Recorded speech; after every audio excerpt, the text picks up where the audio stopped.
Well, a very good evening, ladies and gentlemen. Welcome to another Flight Deck Sim live stream. Today it's the 27th of May 2022, 26 minutes past 5 in the evening. Only 26 minutes late, guys. I'm so sorry for the delay to today's service. I was running a little bit late at work. I've been up since the early hours of this morning, and then I had to pop in and see someone on the way back. And then I've got here, I had nothing set up. No Nightbot. I got everything stream-wise set up, aircraft updated and plugged in, but I wanted to get Nightbot, the flight plans filed, and then I was all ready to go at 1:15, and then I was having the same mic issues that I had last stream, so thankfully I hadn't started the stream before I noticed. I need to look into that, but it should all be working absolutely fine. We're back in X-Plane 11, back in the ZIBO mod 737 for a lovely 2-sector day in the Canary Islands. In about a couple of hours, there should be ATC here with Canary Islands ATC events. We're on the beautiful island of Palma. We'll be flying to Lanzarote, so we're going from the most westerly island to the most easterly island.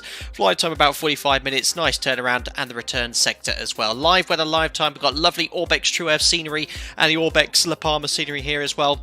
We've got the brand new Enhanced Skyscapes Cloud update, so it's looking excellent, the sim at the moment. Very nice indeed. And yeah, we've got some people joining us on the first sector to Lanzarote as well. It's just been a manic week. My last stream, we were in the Phoenix A320. I had a wonderful weekend away with a couple of friends in Scotland. I got back on Monday, and then I've just had a full week at work as well. And yeah, it's just been non-stop, and I just wanted to get a stream out today, because on Sunday, I'm pleased to announce I'll be launching it tonight as well. I've got our 80,000 subscriber charity stream ready to go. We'll be supporting the National Autistic Society. There'll be more information about that in all the socials and on the YouTube community post coming out later on this evening. Anyway, who have we got here in chat? We've got Nightbot, thank you very much. I've just updated the livery link so it actually says ZIBO Mod Alpaca Airways, no longer the Phoenix A320. I just noticed that right at the start of the stream. So hello Nightbot to you. I'll see who that is in a second. Andy M71, I hope you're doing well. Fezzy, Zarni, John Padfield here, Luke, Yana, Rozep, Tequila I mean, for the controller. Don't you give any tequilas to the controller there. Hope you're doing well there, buddy. Vulos Baratos is here. Listamid, if I didn't say so already, hello to you. Got some guitar emojis. Nightbot livery is wrong. It's updated now, guys. I need to get rid of the Alpaca Canada livery. I've still got that here. My speed brakes are extended. That's a little Boeing TCA yoke issue when you have no hydraulics on the aircraft. But here we are on the latest version of the ZIBO mod 737. This is 335.1. I'm going completely against the grain here. I always like to do at least one test sector on a 2-sector day. I have done absolutely nothing. So things are likely to go wrong, but generally on the test sectors things don't go wrong, so fingers crossed we'll have no problems today. Just haven't had any time. Mr. Coyote's here, Jensen UK, Fazian Nazir, Paledo, John Franco, Alex Hensley. Do they really jam you in there? I don't know what you're talking about there. Graham Young, hope you're doing well. Reese Ivan Music, Miles Peacock. Yes, refreshment vouchers should have been there on the way. Listerman, thanks for 25 months as a member. 2 amazing years have passed so quickly. Thanks for Captain and this awesome community. Thank you very much, Listerman, for your continued support and for being such an active member, both in the streams. You're very rarely not in any stream, so I always appreciate you coming in here. And thank you very much for your continued support there. Hello, Tom Hates Cats from Thailand. Neil Coupland, Diogo's here. Luke says, hi, Dad. I'm not your dad. I'm not your father. The Flying Scots and Nick Lane as well. Whoop, whoop. Diogo, how are you doing? Very well, thank you, sir. Jensen UK, how have we been, Captain? Sounds like it's been busy. It's just been manic. I had an amazing time, as I said, in Scotland, up in Aviemore. We did lots of hiking, quad biking. I did put some stuff on the Flight Deck Sim Instagram, actually, and some whiskey drinking. And yeah, I got the train up and down, which was really, really nice. And yeah, just straight back to a summer schedule at work, really busy. And I've got some days coming off here, so we've got the charity stream on Sunday, and hopefully I'll jump back into the PMDG again early next week there. Right, anyway, let's now join the aircraft via the air bridge. Let's imagine that's in there. Whoops, there we go. Into Alpaca Airways colours, through the door, a boom, into the cockpit. Ah, yes, I've done that before. Yeah, it's been a while with the release of the Phoenix A320, the PMDG 737, there's been a lot of content revolving around Microsoft Flight Simulator. I just thought it'd be quite nice to jump into the bread and butter of my channel, really, which is the ZIBO mod 737. It's still an excellent aircraft. I do love the PMDG 737. I still love X-Plane 11. I think a lot of people have been saying, oh, X-Plane 11 is finished. It's not. Still a brilliant sim, and I'm looking forward to using both of them moving forward with the channel there. Now, if you are watching and you wish to comment, I have just turned on on subscriber mode. Don't forget, this is not Twitch subscription. This is the free subscription just to subscribe to the channel. That's just because the last couple of streams we've just been inundated with spam bots. In fact, it's quite well documented on kind of media outlets about the issue on YouTube at the moment with these spam bots trying to get you to go to some illicit website. So just sub mode is on. You don't need to, it's not the paid subscription, that's the membership. You could just subscribe and right away. I will try again next stream to turn that off, but weekends generally is a lot worse during the weekday. Thank you very much, Ramiro Couto, for the $3, buddy. Really appreciate it. Hi, Captain. Hello. Thanks for the great content. Oh, you're most welcome, Ramiro. Thank you very much coming in from the United States there. Must be late morning or early afternoon for you. Thank you very much. Hope you're doing well. Appreciate the generosity shown there. Everyone's loving the ZIBO Mod Alpaca Airways livery. Don't forget this amazing website set up by one of my members, G-Face. You can get all the Alpaca Airways liveries for all your favourite aircraft, all available in one convenient website now, which is great. Hello, Lauren. Sorry you're not a real ATR pilot today, boss. Seems to be a bit short of a flight for a 737. Hey, I fly sectors same distance as this at the 737, but it's it would ideally be best placed for an ATR, but we are fully loaded today, 180 passengers. Thank you very much, Stefan Powell, for the £1.79. He says, hi, Captain, hello. Would you start a VA? Love the alpacas. Thank you very much, Stephen Powell, for the £1.79. You'd be surprised to hear that's not the first time that's been suggested.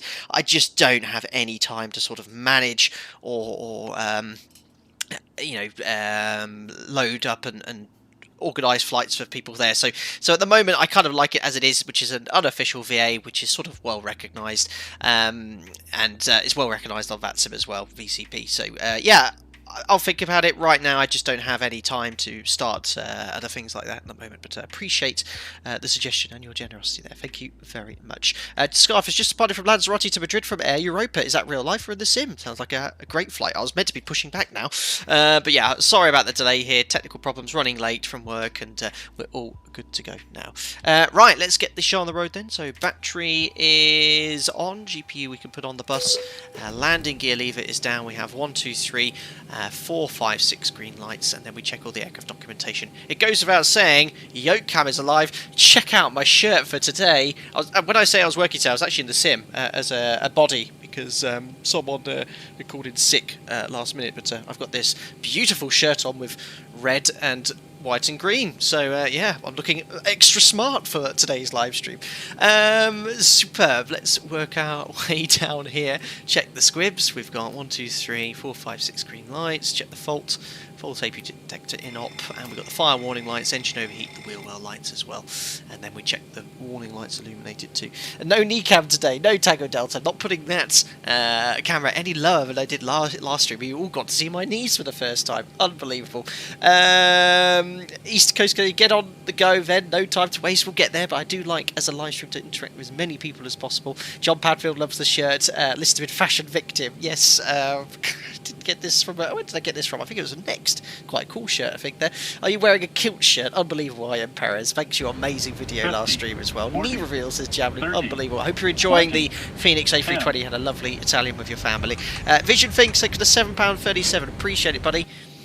I don't flight sim anymore, but enjoy your streams and have done for a few years now. Oh, cheers, man. Thank you. Thank you very much, Vision Thing. I see what you did there with your donation. That's very kind of you. And if you get into simming, do it. The simming today with Microsoft Flight Simulator and the graphics you have is absolutely incredible. So thank you very much for your donation. I'd encourage you to get back into simming, but it's a great pleasure that my streams are enjoyable for you as well. Thank you very much for Wannabe Captain for the £1. Back in the Boeing. Yes, more familiar territory here, which I'm glad to see. The Phoenix A320 was amazing, and I still think it's a brilliant aeroplane, but good to be back in something a little bit more faithful and familiar. Right, thank you very much, guys. Very generous of you all. Emergency exit lights all arm. Let's have a quick look at our sector. I've just put the flight plans in here just prior to the stream. So there's sector number 1 from La Palma to Lanzarote. We need only 4.6 tons. So being a VATSIM event later, it should be a bit quieter. I don't know if there's any bad weather forecast in the Canaries. Not usually this time of year. I've got towering cumulus forecast. Actually, got winds tempo gusting up to 25 knots. Let's take 15 minutes extra fuel, which is about 600 kilos on top of that. So let's go 4.5. Let's call it 5 watt. Let's call it 5.2 on the fuel. So, oops, no, that turns the iPad off. Is that because I've been using the Phoenix button to get... I've been using the Phoenix, that's to get to the home page. Whoops. 5.2. Started boarding just prior to the stream to check the zero fuel weight. We've got 180 passengers on the ZIBO mod today, full load in our 800, and with 59.3 tonnes with the zero fuel weight. Let's start the fueling as well. Lauren, I missed the Airbus, loving last few streams. It's been amazing, and it's been so much fun flying that Phoenix A320. I mean, last night, just before I went to bed, I popped into a stream from XP72, had V1 simulations in there. I'm not one to comment on other people's streams. I like them to, because it's a bit of a distraction sometimes. But there were some great comments from V1 talking about the Phoenix A320 and how it's such a complete product, and he's absolutely right. Not only do you get a great Airbus, but that EFB and the interaction with SimBrief, the performance and landing calculator, amazing. Great sim experience, and I understand PMDG are also bringing an EFB as well. So once that's released with an update, it'll be getting up to Phoenix level as well. I still think aircraft in X-Plane handle in a more realistic manner, but if you look at the whole sim package with the scenery, everything, Microsoft Flight Simulator is a real winner there. One of the things I was thinking about yesterday about the sector to do today, I was like, right, where can I get scenery? Well, I've got all the Orbex TrueEarth. Like, the default scenery is a bit bleh. And I really like to have at least Ortho 4XP at the minimum. So, yeah, Airbus fanboy, exactly, Alex Van der Pass. Unbelievable. It is an awesome add-on, that Phoenix. Really is one of my favourites. Cool, so we've got fueling on the way. We'll test the attend button. It's very dark here in the ZIBO mod this evening. I don't know if I need to do anything with the lighting. But we're looking good here. Flaps are up, which matches up on the indicated position. Staff trim colour switches are normal. Cargo fire test. I'll just do the safety inspection. I'll see whoever that was. That's all ringing great. It's actually very bright in my office today, which is why it looks so probably dark on my screen. Rudder and on trim 3 and 0. Check the gear extension doors are closed. Circuit breakers are all in. Obviously not modelled with the ZIBO mod. Check the Mach airspeed warning. Test the flight recorder. Stall warning test 1 and 2. IRS to nav. And then we check the circuit breakers on the captain's side. All looking good, and we can actually start the boarding process. There we go. And I also need to start the virtual checklist. So I'll press start here. And just bear with me as I quickly fire off the fire test again. That just makes sure that I've satisfied the checklist, otherwise it gets mad with me. Perfect. All looking good. P-Test, excellent 19 months as a member, buddy. I probably won't make the charity stream. Any chance you can post the Just Giving link? Yes, I can post that now. So for those of you who don't know about the channel, I passed 50,000 subscribers about... how long was it? A year and a half ago? All loaded up and with the release of Microsoft Flight Simulator, the channel exploded, and I've always wanted to have a way of sort of giving back to the causes that I really like, causes that my members like, and I launched an official Flight Deck to Sim giving page, Just Giving page, and basically it's permanent, so you can always check it out there, but every time I surpass another 10,000 subscribers, we do a stream purely for charity. So far, we have managed to raise, with the 2 previous charity streams here, let me just find the page here, fundraising, I've got to log in here, we've raised about £7,500, so the plan is, with the next stream supporting the National Autistic Society on Sunday, we'll hopefully have raised over £10,000 on the Just Giving page, on the Flight Deck Sim Just Giving page. Now, I've just logged into my Just Giving page. I'm on the Concorde stream, which is my last one. I'm trying to find here the one I've already posted. The stream isn't live yet. I'll be posting that tonight. Let me just find my page. There we are. It is live. There is one donation. I've already donated £50 because I always feel it's a way of giving, personally as well to my the charity we're doing here. But it is now being posted in chat there. There you go. So have a look at that. I'll be launching the stream. The great thing with Just Giving is this stream is fully interactive with the stream as well. So if you donate to the charity during the stream, it pings up there, which is really cool. It's in the Felis 747. We're going to be going from Seattle to Hawaii, and I'll be disabling super chats, all that stuff. I'll only be accepting donations via the Just Giving page, which ensures all of that donation goes straight to the charity. How Just Giving works is they charge a very small fee for a charity to use their services. Every pound of your donation goes straight to that charity, which is pretty cool. So there we are. Flight Deck Sim, I just rewatched your Felis 747 flight from Seattle to San Francisco again the other night. Still one of my all-time favourites. Love to see the 742 again sometime. Also, Just Flight is working on a 747-200 from Microsoft Flight Simulator. Rayman, you're in luck. Come and check out the charity stream. There's another reason I am flying the Felis 747-200. Felis is Ukrainian, and he's been massively disrupted with the ongoing war there. And as a very small kind of on-his-own developer with a small team, I mean, yeah, it's pretty much all he is on his own. I wanted to support with him as well. Unfortunately, he's already got a commitment with the X-Planes store to do a sale for, I think it's some American holiday.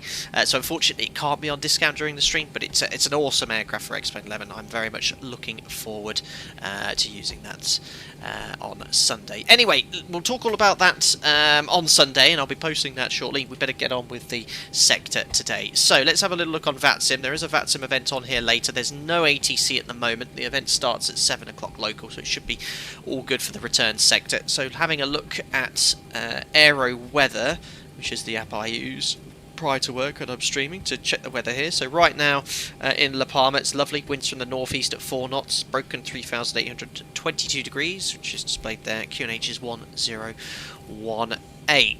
So 1018 is set. I just didn't have any time, but I would have loved to have loaded the OPT for you from the real Boeing OPT to uplift. I'm just going to quickly punch in the wind and weather there. We're going to use real performance data for our departure today. QNH is 1018.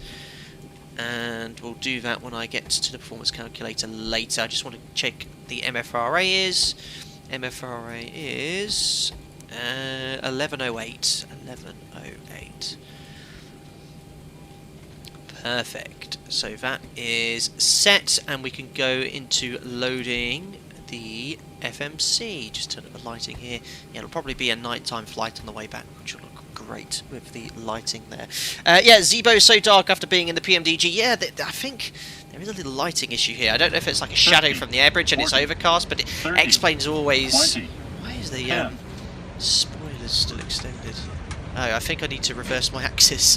Thank you. Hey Cap, the Magnite 787-8 just got a major update. Did it? Any chance of ever flying it?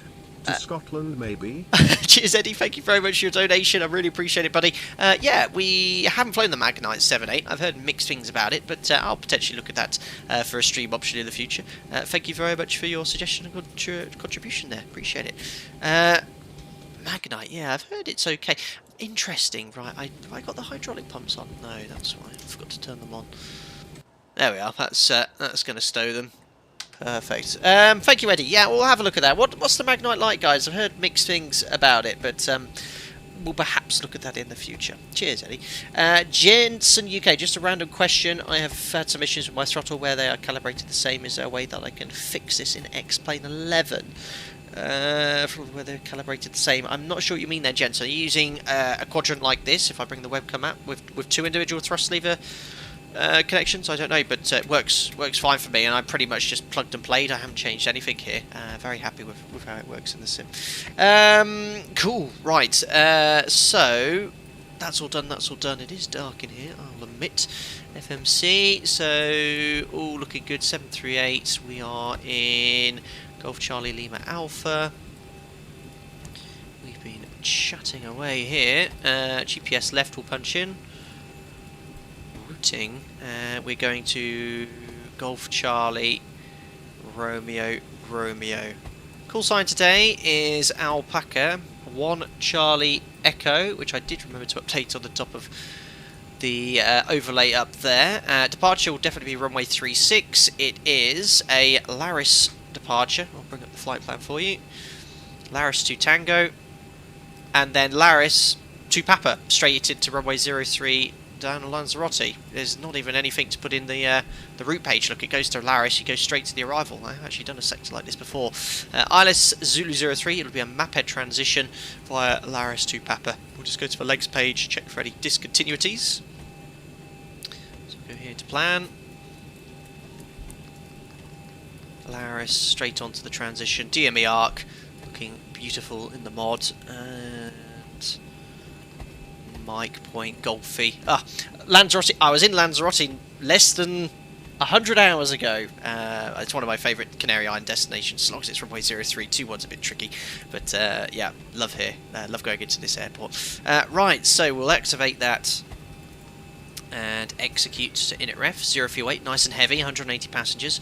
Our alternate today is Fuerteventura.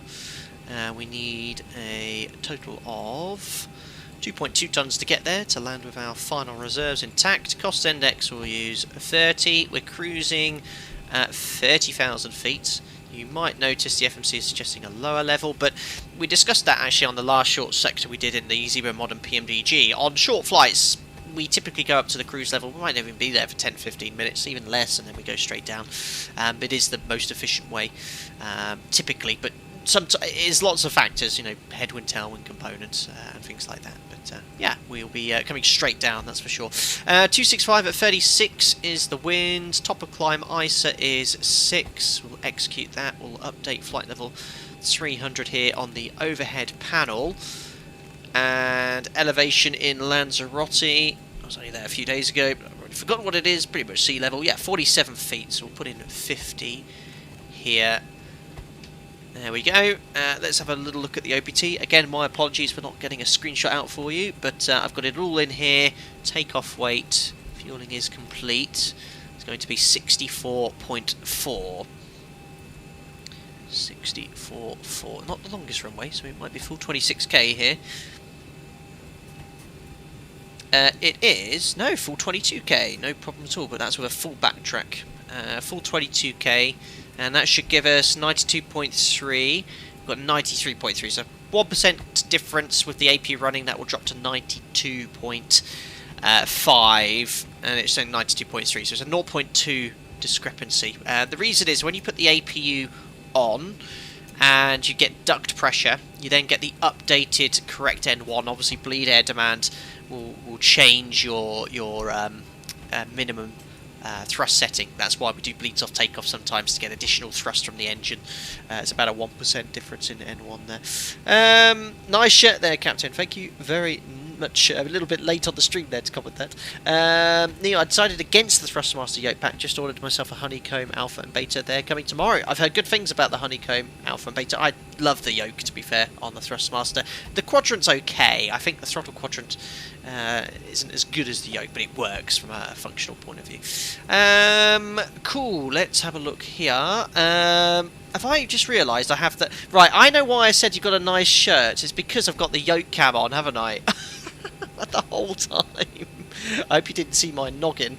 I like how no one said a thing and you were all hoping for a face reveal, you cheeky beggars. I know why, because I just see the generosity there from Yana and it didn't ping up. And I have the alerts muted on yoke cam. You cheeky beggars. Thank you very much, Yana. Broad set for the €7.37. Appreciate it, buddy. Unbelievable. Soon my alpaca hoodie arrives. Amazing. Then I can proudly jump in sim. Have a good Friday night, everyone, and don't forget to treat ATC with good tequila. Smiley face, Estonia. Estonia, thank you very much from Estonia, Yana, for the €7.37. That's really very kind of you. Awesome that you got the Alpaca Airways hoodie. Thank you very much for supporting the channel by getting some merch, and thank you very much for your generosity as well. I hope you have a lovely Friday evening too, and what's with all the tequila giving away there? Unbelievable. Thank you very much for your generosity. It's been almost 5 minutes now. We'll see how long it takes before he sees flight deck to sim UCAM. Yeah, unbelievable. Now I know why everyone was saying nice shirt. I was thinking, why are you commenting that so early? I haven't had the yoke cam on ages. Oh, I had the yoke cam on the whole time. Unbelievable. I don't know how I did that. Whoops. Excellent. Let's carry on with the rest of the setup. V speeds for flap 5. And CG, we're looking for 38, 39, and 45. 38, 38, 45. So that's matching the OPT within a knot. Trim is 6.25 units. Flighter, when do you fly the PMDG again? I'm planning on Tuesday to stream in the PMDG 737 if all goes to plan. Charity streams on Sunday. Right, V2 set up here on the MCP, trim set, all looking good here. Let's do a quick panel scan. So yaw damper we can pop on, nav transfer display switch is normal auto, 4 pumps on, crossfeed, bright and dim, bright and off. We can pop the AP on the bus, fasten seatbelt sign can come on, and window heat come on. Probe heat is auto, anti-ice off, electric hydraulic pumps are on as well, trim air on, voice recorder should be on, packs auto, open, we'll get the AP bleed on, it's nice and warm here, steady, pop on the flight directors, and let's have a little look at our taxi and SID routing. Oh, god damn it, I've updated the ZIBO mod, I've done a full update, and I haven't done the Avitab home button. You can change something here to have the home button appear, which I need to change from true to false. Anyway, I can look at it this way. Airports. There we go. So we're on, stand 6 here. We're going to be pushing back to face south via Alpha, and then we're going to backtrack. We can't take an intersection departure here. 180 and blast off of runway 36, 2,200 metres available. Here is our SID then. It is the Laris 2 Tango. So initial ATC clearance is climb to flight level 90. There's no ATC, we'll imagine we got our clearance. So I'll set 90 here on the MCP. And for the Laris 2 Tango, it's climb on runway heading to 600 feet, then a right turn. So runway QDM for 36 is 004. Let's set that now. 004.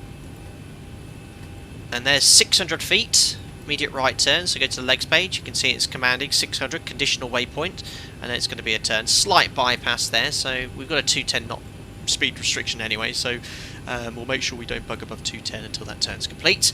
And then it's a slight left turn 055 from La Palma NDB 389, which is already active from a little test. When I say I did no test sector, I did a quick test approach for the picture in the thumbnail.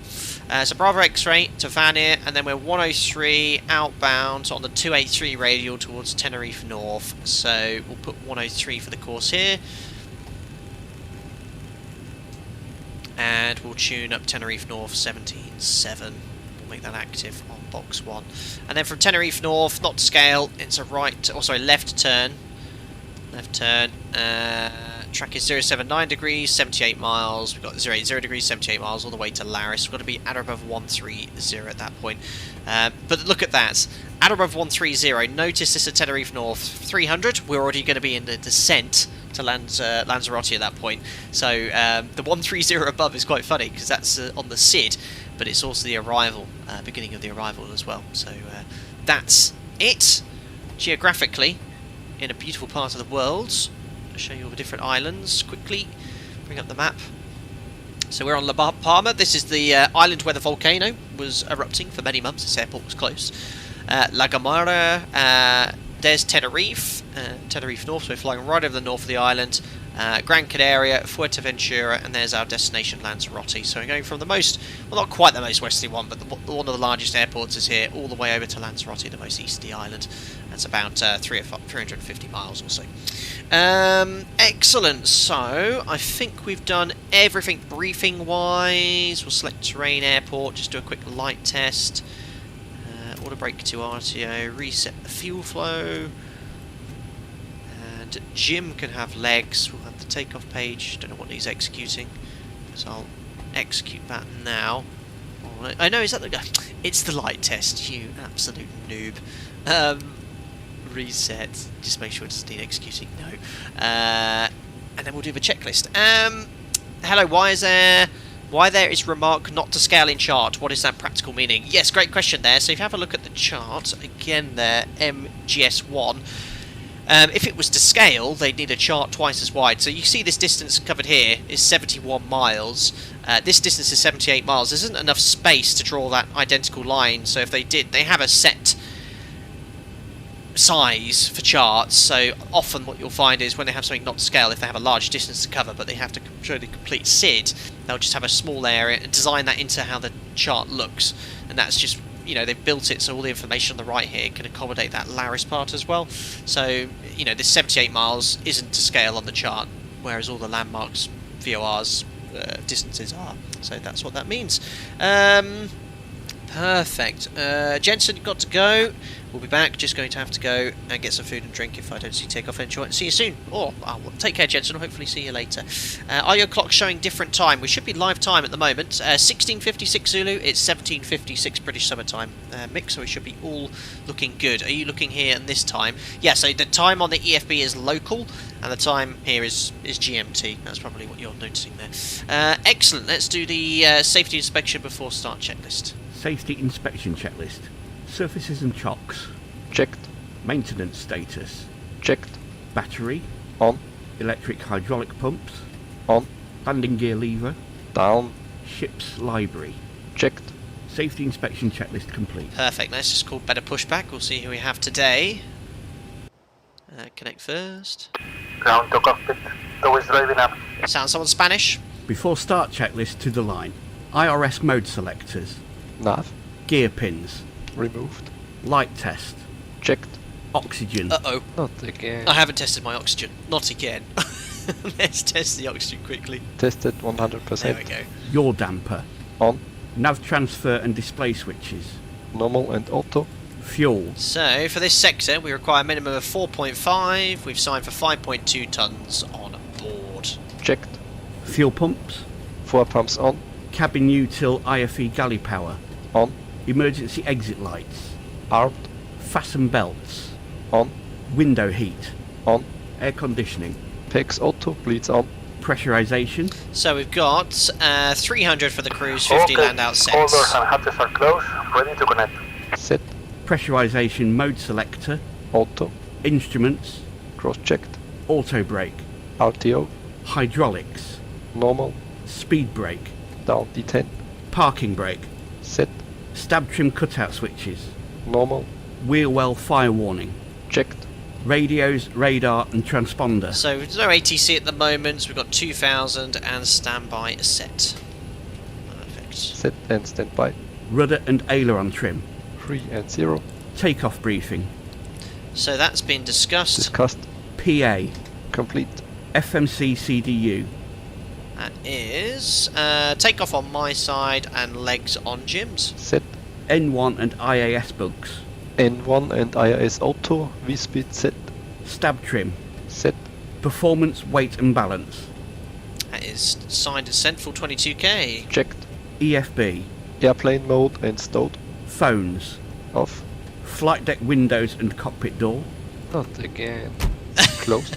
Doors. This. Yes, I do need to close the doors. So let's go here to ground services. Doors closed.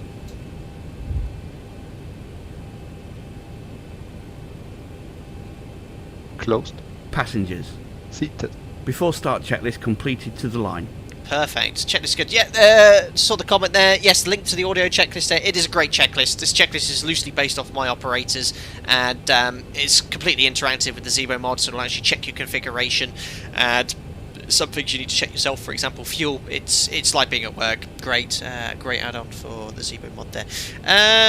Excellent. So let's have a look here around the airport. There's no one around here, so we can push back here to face north. Excellent. So let's go here.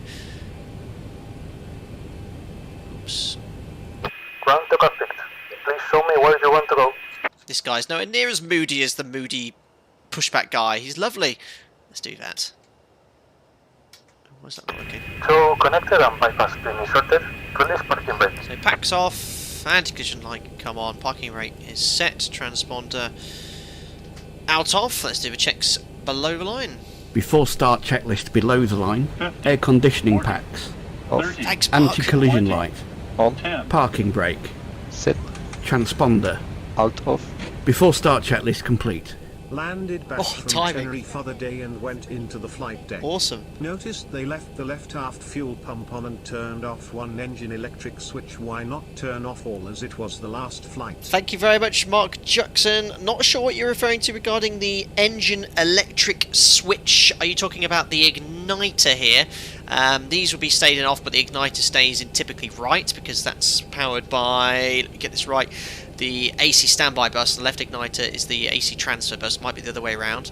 And these should be off, but the reason the fuel pump is left on, the aft fuel pump here, is because the APU would have still been running. You can run the APU with no fuel pumps and the engines, but both will use suction feeding if it needs to be done with the pumps off, and it increases wear and tear of the pump. So we always leave one pump on until the APU is off. Great question though, Mark Jackson. I hope you're doing well, and thank you very much for your generosity and continued support. Thank you very much indeed. Jim, High Captain 737 engine has its own pump, which is driven by electric. So if we turn off fuel pumps, it still gets fuel from the tank. Exactly as I was saying, Jim. It can be suction fed with the fuel pumps there. Mark Jackson, no, sorry. Next to hydraulics. Which switch is you referring to there? Engine electric switch. Are you talking about the electric hydraulic pumps? Not so sure. Oh, you think the electric hydraulic pumps? Ah, okay. Well, at my operator, we turn those off when it's the last flight of the day, and we leave them on during turnaround. Some airlines turn off the A pumps for pushback, but we don't need to do that. Engine electric hydraulic switch. Yeah, they stay on, Mark, unless it's the end of the day, and then we'll turn them off. But hope that makes sense. Thank you very much for your donation. Right, we've been cleared. Push to start. Parking brake is set. We can now release it. Let's head on our way to Lanzarote. Not bad. 35 minutes since the stream started. Starting pushback. Engine area is clear. You may start engines. Gracias, senor. Yeah, alright. Bit of a delayed start with technical problems and me running late, but we're all good now. Oh, was the air bridge still attached? A boing! I forgot to do the boing sound effect. Unbelievable. Damn you, Sam. Excellent.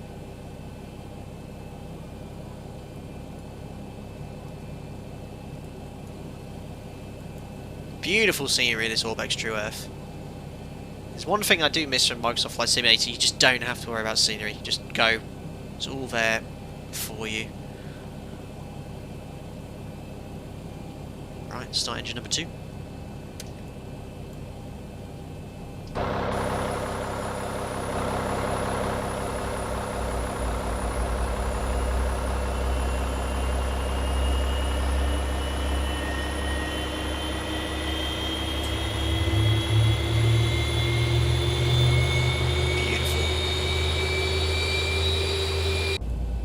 So 25% N1 and oil pressure, fuel going in.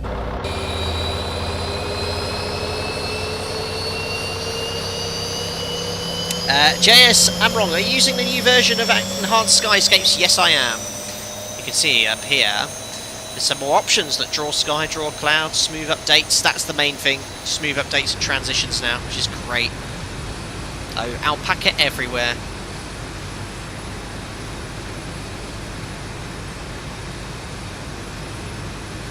Rodrigo, can you share the audio checklist? Andy M71, said man in audio checklist, you heard, is posting a link there. Thanks, Andy. Right, starting engine number 1.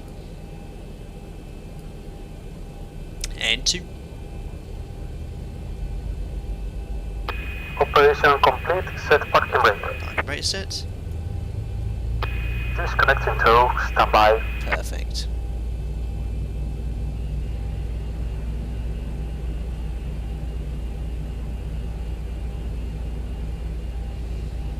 There we are. I was too busy looking at chat there. Fuel going in. Try and check the spar valve. It's very quick. Love the ZIBO sounds. Do sound good. Disconnect. Great question there, Martin. Sorry if it's been asked already. Not today, actually. Strangely enough. But I assume that you prefer the ZIBO and X-Plane 11 over the PMDG Microsoft Flight Simulator. It's close. Really, very close. For me, I can offer a more with the audio checklist. So it's disconnected and bypass screen has been removed. Hands in along the right. See you next time. Buen vuelo. Buon volo, Katika Bordia. The handling in X-Plane in this aircraft is superb. We did a ZIBO... Oh, don't hit the fuel truck. Oh, no. The ZIBO in X-Plane 11 handles beautifully with regards to how the real aircraft handles the secondary effects of yaw, the trim, the inputs there. But don't forget the ZIBO mod has been updated thousands of times since its release. PMDG is the launch version, and there are problems there, but one of the things that PMDG have done, and to a degree I think Phoenix have, but Phoenix they're both using PMDG Phoenix external software or a flight model outside of Microsoft Flight Simulator, and what I noticed with PMDG is it is better than the FSX version, the prepared version. It seems to handle differently, but a lot of the bugs that were in the PMDG 737 are exactly in Microsoft Flight Simulator as well. They're unable to maintain altitude in the hold or steep turns. Couldn't do that in FSX. You can't do it in the Microsoft Flight Simulator version.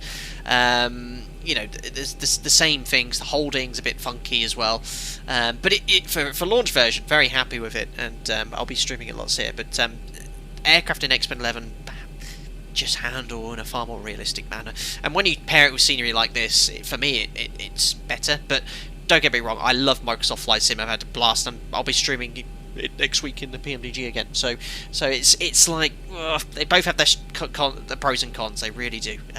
And PMDG for sure, I think systems depth modelling is superior to the ZIBO, like in-depth system modelling. A lot of stuff going on in the background there.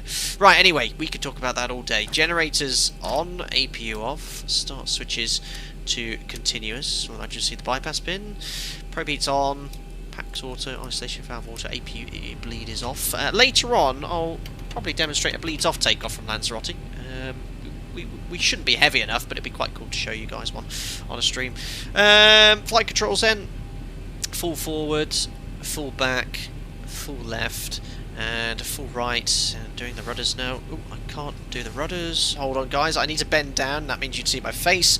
My little anti-slip matters. Funny enough, and ironically slipped. Now let's put that back down. You'd be seeing my noggin if I didn't turn the camera off. Let me put my rudder pedals back. That should have fixed the problem. Yeah. Oh no, that's even worse. There are other professional live streamers available where they don't have to bend down and sort out their flight sim peripherals prior to taxiing. Oh dear, that should definitely work. I've done a triple fold. You can hear me banging around down here. You don't have to do this in the real aircraft, you'll be pleased to know. Let me just check the rudders now. Right, full left, and there's a fuel truck driving straight through me. Wonderful. Recall, blank the lower DU. Jim, please can I have, or Andy I should say, the before taxi checklist. Before taxi checklist. Outrageous. Generators. On. APU. Off. Start switches. Continuous. Probe heat. On. Anti-ice. Still sorting it out. Off. Air conditioning. PEX auto, bleeds on. Isolation valve. Auto. Flaps. Flips 5 required and selected, green light. Stab trim. Set. Start levers. Idle detent. Flight controls. Checked. Recall. Checked. Before taxi checklist complete. Perfect. Before taxi checklist is complete. I better do some unicomming here, as we are on VATSIM. Let's have a little look at the map here, make sure no one's on final, and it looks like we're all good here. So let's tell them we're taxiing. And Palma traffic, Alpaca 1 Charlie echoes, taxiing to backtrack runway 36. Do a quick config check. There we are. No takeoff config warning. The engine spool up time is a little better in the mod as well from low thrust in the PMDG. It's quite quick. When are you going to do a face reveal? 1 million subscribers. Oops, don't forget to turn those on. And there was no one on final. And when we're entering an active runway, we do the a two-phase check, making sure that we have been cleared to enter and backtrack. And there was no one on short final. We checked on VATSIM, and we're looking good here. And we'll do the before takeoff checklist, please, Andy. Before takeoff checklist to the line. Config. Checked. Flaps. Flips 5 set, green light. Stab trim. Set. takeoff briefing. So we look onto the overhead panel, we can check the packs are in auto, the bleeds are on into the FMC, the V-speeds are set, 38, 38, 45 on the MCP. The departure is a Laris 2 Tango, going to climb initially on runway heading to 600 feet, then make a right turn, max 210 knots, 094, and then we're going to head towards Vanir and then Tenerife North, stop climb flight level 90 on the MCP, NADP2, any problems will climb straight ahead, make a right turn, and we'll go to 3,000 feet. So that is Reviewed. Cabin. Secured. Before takeoff checklist completed to the line. That's it. Now, when we are doing a 180 and you have performance for full length for the runway, you don't want to turn too early, but pretty much follow the taxi line here, but obviously a bit of a drop if you go all the way down or to the edge there, so you got to make sure you don't do that, and then full on the tiller to get lined up nicely. This is going to be a very short taxi. Looks like there's an Alpaca A300 waiting there, so we just we'll get lined up and then we'll do the before takeoff checklist below the line. Strobes are already on. Little bit right of centre line there, not my finest lineup, but we'll just bring it to a stop there. So that's done. Weather radar can come on, and let's do the checks below the line. Before takeoff checklist below the line. MCP. Set. Turn it off Transponder. there. Thanks, Tom. ARA. Strobe lights. On. Landing lights. On. Before takeoff checklist complete. Thank you very much, Tom Knudsen. The llama told me he will keep your face secret hidden from the public, at least till you get a cool million. Thank you very much, Tom Knudsen, one of our old members of the channel. Thank you very much. Llama might tell you that's the case of giving my face information, but I don't wish to do that. But thank you very much for your generosity. Guys, Toga's in chat. Let's go to Lanzarote.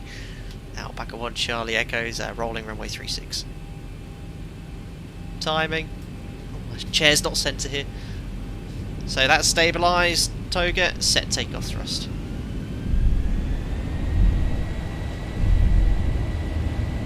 There we are, 92.6. Takeoff thrust sets, indications normal.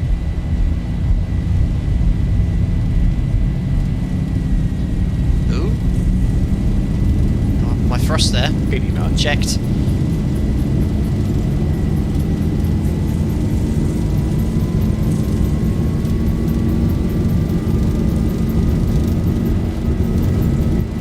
Looks like the nose just wanted to come up. V1. Up we go.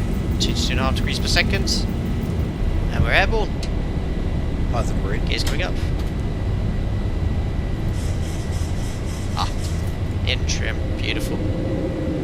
400. LNAV. So waiting for 600 feet. There's 600 feet. You can see the flight director's commanding a right turn.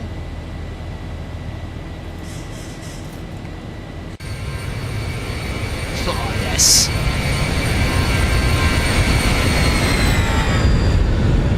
Wonderful. There we are. So I've sort of half bugged up. I'm doing it manually, but we'll bug up the speed now. And just leave the attitude about 10 degrees. Flaps 1. Flight director bar will come down. It's just because I've lowered the nose early. Come towards my attitude. There it is. And flaps up. Yeah, looking good. This is I've not flown this version of the mod yet, completely untested, but it's doing the departure beautiful with the conditional turn. The intercept point is generated as well. Looking very, very nice.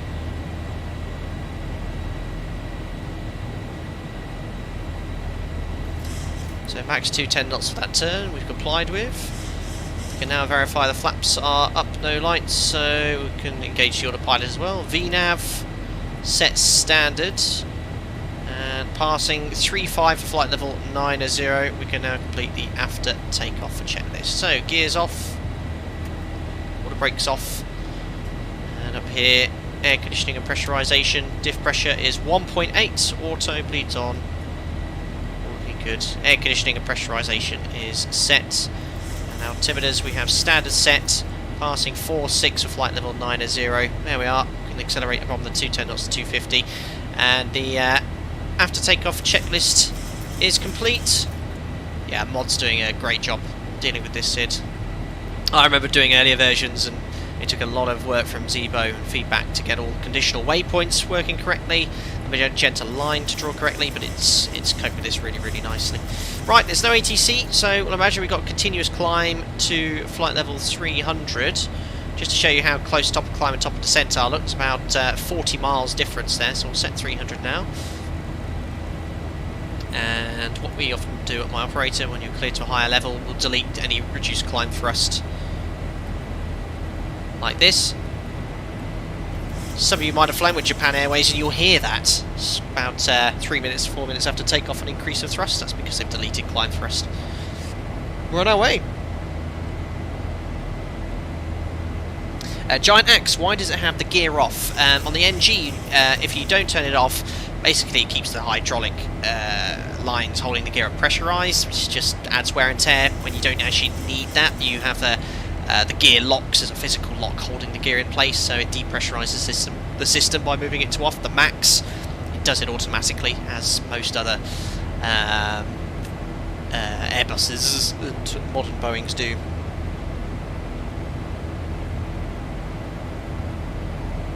Excellent. Sobster, I'm on the PMDG 737. I forgot to turn your damper on. What should I do? Both engines started push back. Turn your damper on. unless it doesn't turn on. If you haven't started taxiing, you're constrained by the MEL, so you'd have to have a look at that. I don't know what it says on my head. Probably return to stand. Did you get the taxi lights? No. Thanks. Match heading. Cheers, Alex. I love it. And we're passing 105 flight level 300 in pre-cruise check, so fuel 4 pumps. We have 4.5 tons on board, arriving with 2.8. Lights can come off. Verify the APU is off. Pressurization 3.9 set. Forgot to release the crew, but we can release the passengers now. Recall, make sure we manage watching 1.5. There we are, check's complete. Oh, tower, the Palma just came online now, whoops. MGS1, will we reach top of climb? Yes. There's a little bit of a segment there of cruise, but at my operator, what we do on short sectors like this, pilot monitoring would start doing all the paperwork now. Usually we wait until top of climb because this is a critical phase of flight. Just because to save time, you know, pilot flying needs to brief to pilot monitoring the approach, so PF can get everything set up as soon as he reaches top of climb, and then brief straight away. So the PM will be doing his paperwork now, so he'll be making notes of the. It's all electronic now. We have an app on our iPad, so our off-block and airborne times, any delays, any reasons for additional fuel checks after reaching top of climb. Just get as much done as possible. Levers back from flex to climb. Flashbacks. None of that nonsense. Just a proper thrust lever showing you the thrust. This is why I like Boeing. Look, this is how much thrust you have. As it should. Hang on, are we running random failures today, boss? I don't think I have.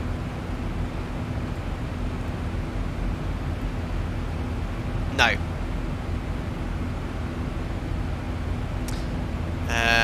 When random failures though, what happens if you get a random left wing failure?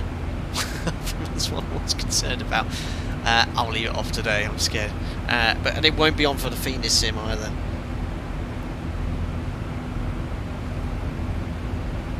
Diego, Captain, sorry if this is a silly question. If I'm gliding in the 737 and then I release the yoke, the Boeing 737 will keep with the nose up. It depends if you're in trim.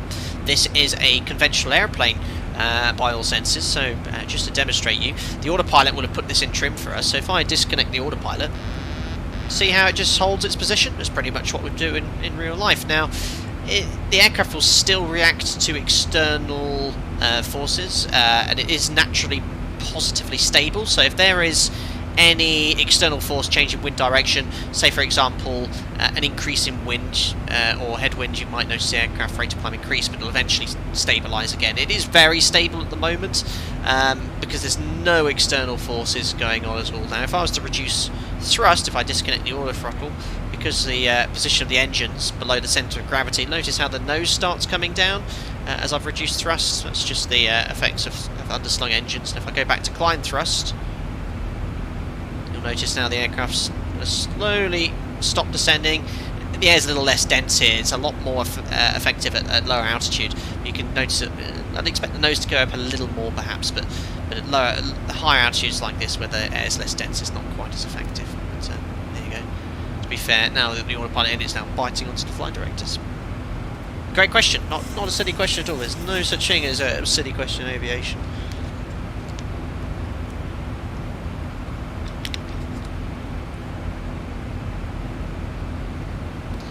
Rodrigo, can you answer my question, please? Audio checklist, where to download? I think it should now be posted there. There you go.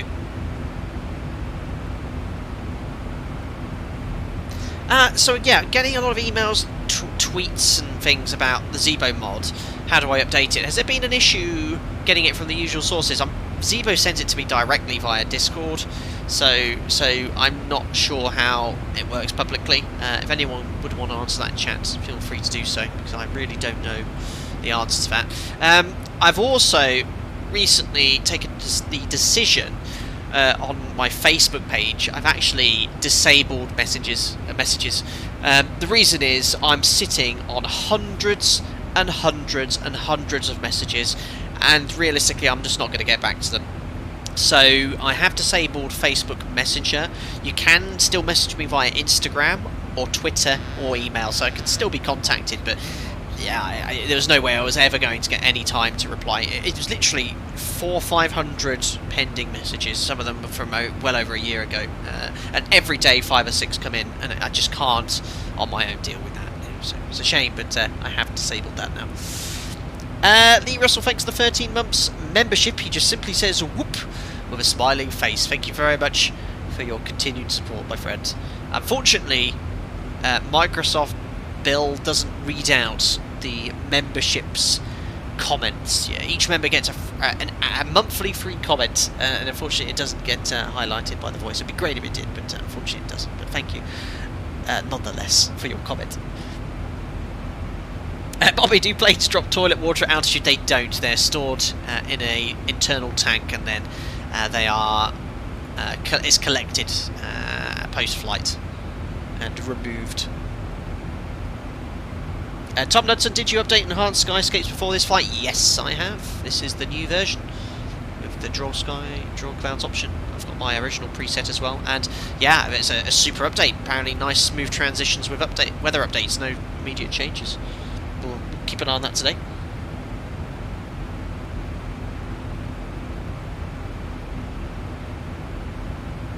Thanks, Listermin. So there you go. That's what you need to do to grab the ZIBO mod. Miles, does anyone know how to not hear yourself talk back when you speak on Xpilot? That would be annoying. I've absolutely no idea, though. Absolutely no idea. Right, anyway, we really need to start setting up for our approach into Lanzarote. If we go to the top of the descent page, we're 60 miles away, descending in 8 minutes. So let's start setting up for the approach now whilst climbing. There's no issues doing that. With the FMC or aircraft, you can set it up whenever you like to do it. Sometimes on the ground, if you have time, you can actually pre-populate this page as well. So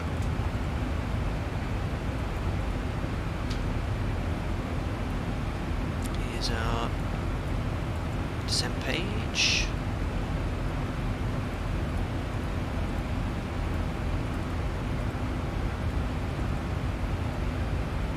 To 6137. Might do a visual approach, traffic permitting. I've never approached Lanzarote from the west, always coming from the north from the UK. Could be an issue with terrain here. Q&H we're expecting in Lanzarote. There's my phone right in front of me, as usual. Q&H in Lanzarote is the same as it was in La Palma, 1018. Light winds. Fixed rings. Runway 03.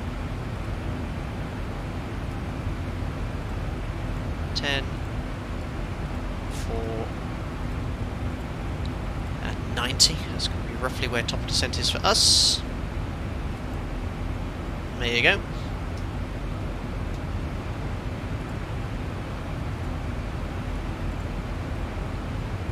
Oh, right over Tenerife North, obviously famous for the world's worst air disaster. Infamous, I should say. I always forget the name of the island on Tenerife. The island on Tenerife. The mountain. Is it Mount Tied? Mount Tied? Looking great here. Very high. MSA is about 14,000 feet there. Looking great in the sim. This is the Orbex True Earth scenery. Oh wow, look at that. Tied.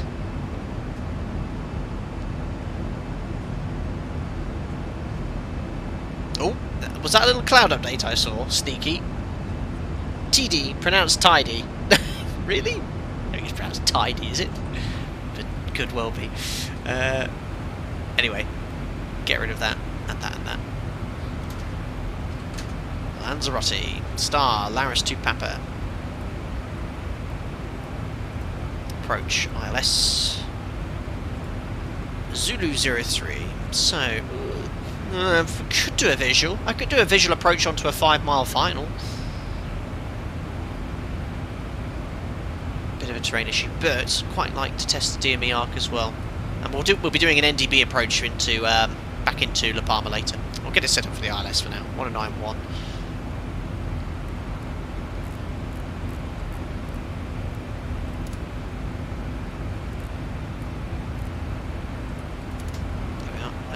We've got Lima Tango Echo and Lanzarote for the missed approach, 14.4 and 15.2.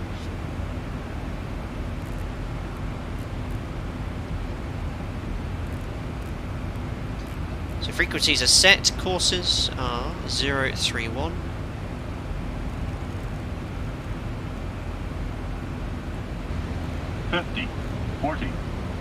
Thank you, Amanda. That's 10. Very generous of you. Thank you very much for the $10 there.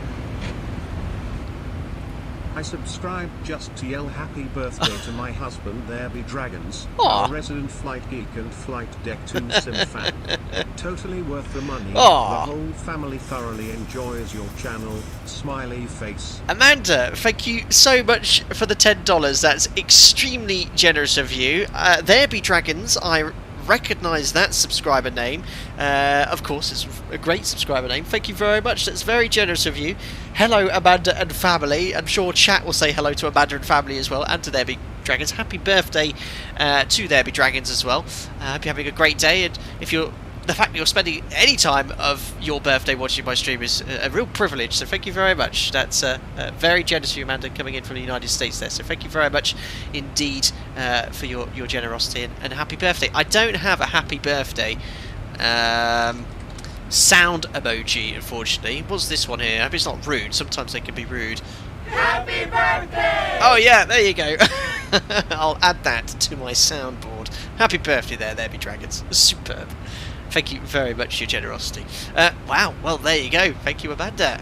Bank angle 10 degrees then, as we are 30,000 feet. We are only 27 miles from top of descent, which is at 31, so 2 minutes.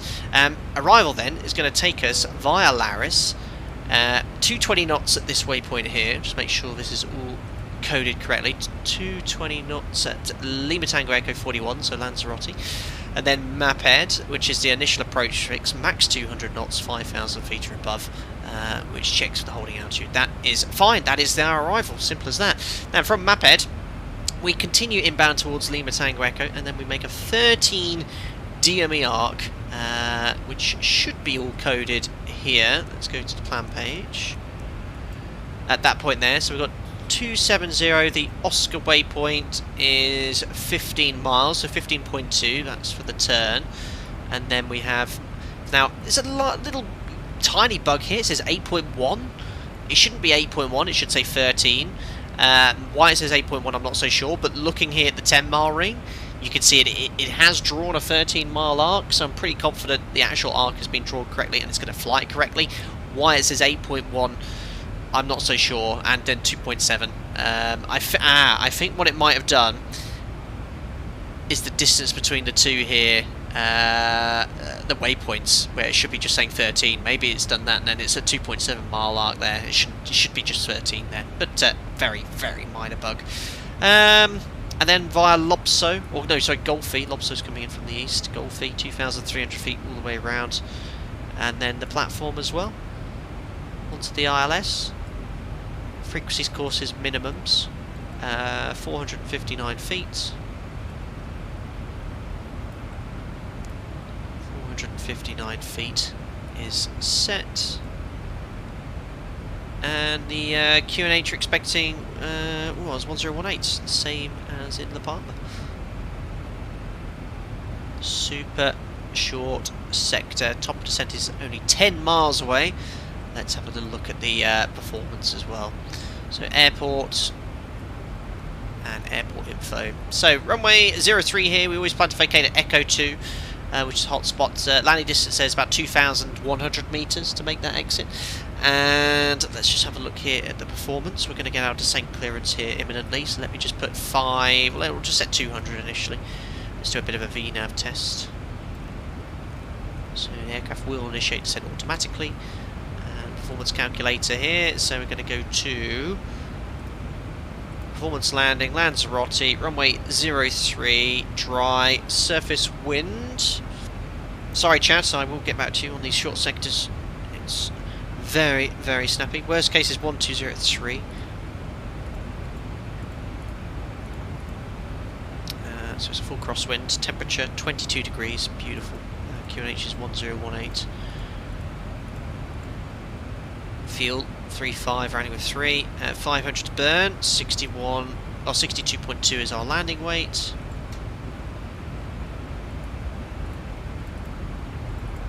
Let's try flat 30. Use reverse credit on a dry runway, makes no difference. There we are, flat 30, order break 3, 1800. So that should just bring us up short before Echo 2. Flat 30, order break 2, second detent reverse for brake cooling, and then that's it. Any questions, ladies and gentlemen? Didn't think so. Right, bank angle 25, order break 3, and let's do the descent checklist. Descent checklist. Pressurization. Mark, challenge for you to fly the Arc conventionally. Throw back to instrument rating. Challenge accepted. Set. Anti-ice. Off. Approach briefing and fuel. Discussed. Discussed. IAS and alt bugs. We've got flat 30, 1018, QNH 459, and it is selected. So checked and set. Checked and set. Descent checklist complete. Excellent. Wasn't order break 3? Yeah, I just selected that there. So you want me to do a manual DME arc? We're doing 200, so why not? Let me just grab the VOR frequency. So it's based off Lima Tango Echo 14.4, as is the entire arrival after Laris. So let's go 14.4 active. And select VOR. There we are, 86 miles. So approaching there, we'll try and do the turn 10, twist 10 technique, which works well on the 200. So we're going inbound 090, so it's quite easy. That initial turn will be heading south, and then when we get on to the 221 radial, we'll turn final, see how we get on. No pressure.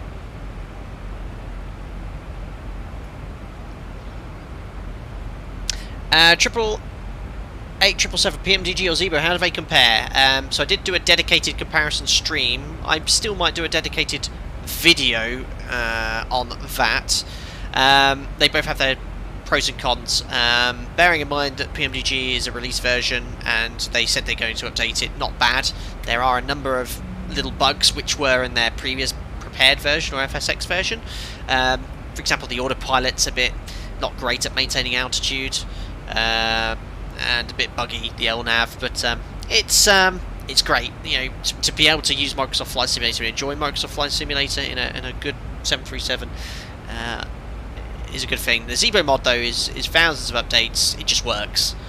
It just works now so well. The autopilot is solid. The VNAV is the best VNAV on any desktop simulated aircraft. I mean, what I've noticed here. What I noticed in the PMDG, sometimes the thrust N1 can change. I don't know if there's something going on in the background, but someone told me that the fuel flow is... They've had to modify the fuel flow somehow in the background to ensure that it works correctly or updated, so they're actually adding fuel to the fuel tanks or something. But it's going in the background. The thing is, what you see is correct. But this is, look, we're idle thrust here, completely idle, pitching for an idle path, bang on our target speed. It's superb. And for the entire approach too. What FPS do you get in the ZIBO? Right now I'm getting 60 FPS locked out, but I've locked my FPS to 60. Where's all my clouds gone? Is this an enhanced skyscapes issue? Because I'm looking at Lanzarote and it is a few clouds at 2,500. Let me just try and reload presets. There we are. Oh, I don't know if that's... I'm not sure.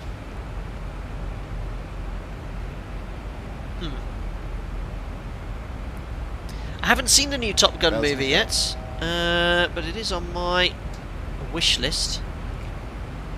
Laris, we can go down to 5,000 now.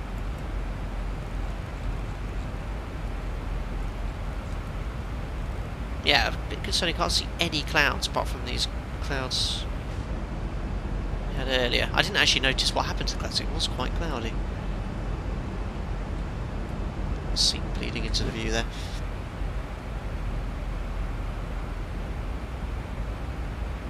Marcin, how do you lock the FPS? Is there a way to improve the FPS? I get around 25 to 30 in the ZIBO. I use it using Steam. Steam, you can set it to lock FPS on when the game is launched.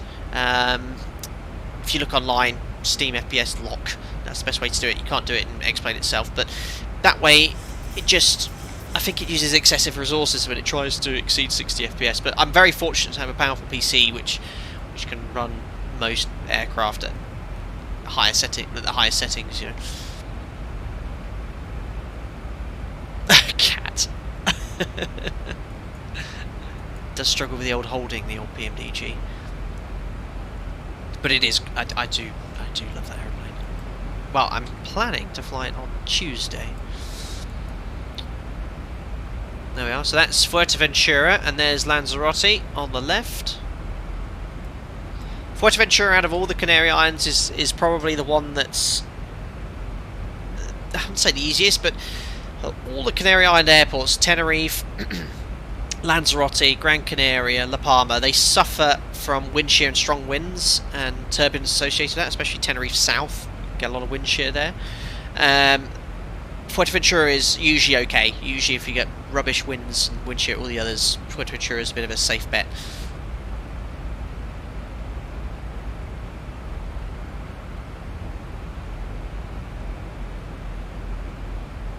Wow, we've been... Obviously the stream was delayed, but we've only been streaming for an hour and 15, and we're 15 minutes from touchdown. Seatbelt sign coming on.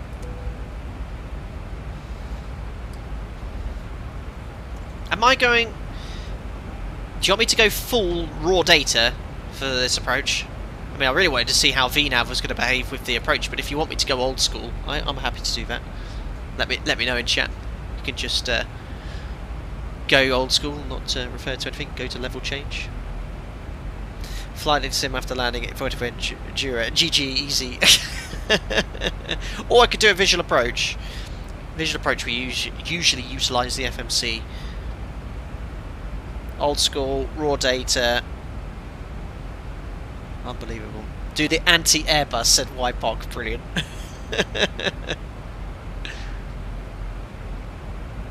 Any way to disable GPS in the ZIBO? Well, there is one way of going full menu. If I hold down the menu button, doesn't that reset everything? Let me just note our final approach speed here. 45. I could just reset the FMS. Go medium rare. Alright, should I hold down the menu button? Because that usually throws off everything. We might get control wheel steering. Let me just hold this down and it'll get rid of everything for us. Boop, there we go. And that's awesome. This is sort of simulating an FMC failure. So if you've got an FMC failure, you'd get everything blank here. It would say map, vertical track display, and then control wheel steering. So what we'll do, we just need to select some basic modes. Level change. Let's go...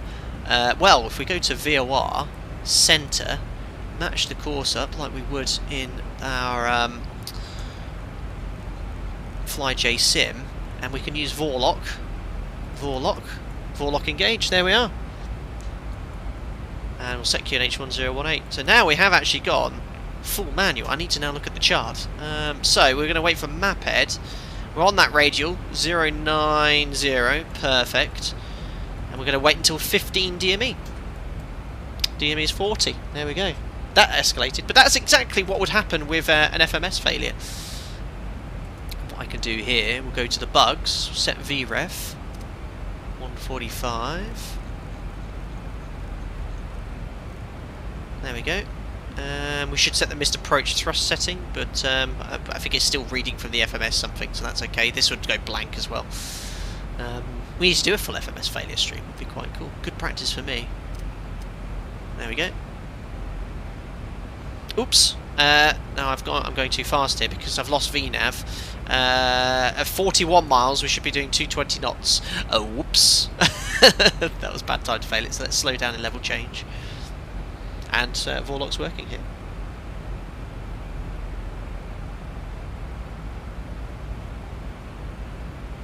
In many ways, it's much easier than flying the FlyJ sim. You've got a far more sophisticated autopilot, much more control of the aircraft. So yeah, we do this on one of our recurrency sim training. We do a dual FMC failure, and we just have to enter a hold and fly an approach there.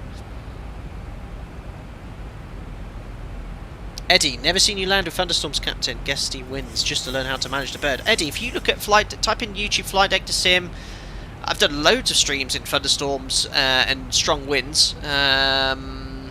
Usually I put strong crosswind. We've done one in Leeds. We did one recently to Shannon, and it was really like 40 knot winds and stuff. Great fun. Anyway, 220 knots. We need to maintain that until map head at a distance of... What was map head there? 25.4 DME. But looking good, guys.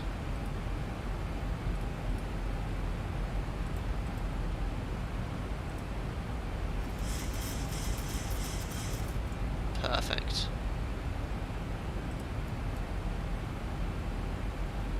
And we'll do the post-cruise checks now before it gets busy. Fuel, 4 pumps. Lights on. We've got 3, 4 on board. Angle of bank, 25. Pressurization, diffs decreasing and set. Seatbelts on. Really cool. Checks complete, so 25 miles from map head, 27, so approaching map head. Let's look onto your chart there. So after map head, max 200, and then we're waiting for 15 DME. 15 DME. So heading up display with the VOR center here as well. I've lost all my V speeds here, so 145. Easy way to work out what your I've got no FMS there, but 145 knots was our flat 40 speed. To work out your up speed, just add 70 knots to VREF flat 40. But that was our flat 30, wasn't it? So, well, we'll call it plus 70 on that. Minus 7 would be 137. So 207 should be our up speed.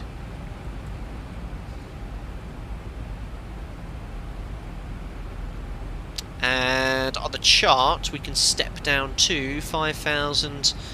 And then for the next stop on the arc, it was 2,300. Welcome. So max 200 by map head. Start slowing down now. 200. We'll select flap 1 as well. We've still got 5 miles till we need to start the arc, but we need to be doing max 200 by map head, which we've already passed, so let's just go flap 1.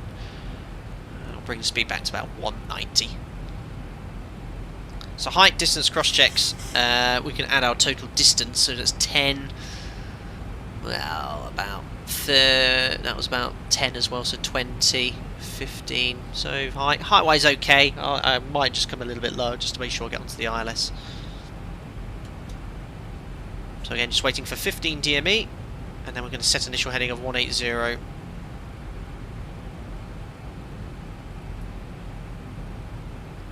Looking good.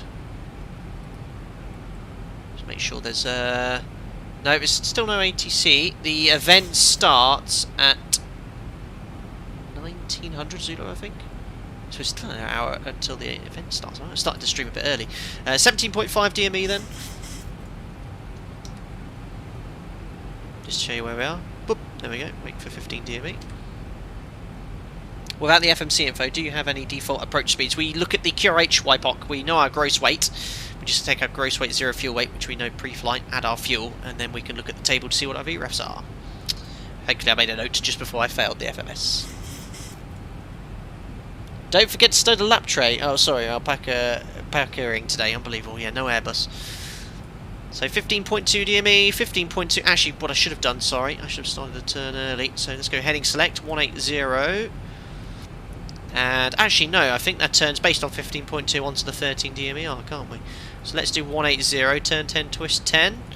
Got a slight wind from the right as well. We're going to go flat 5 now. Bring the speed back to 180.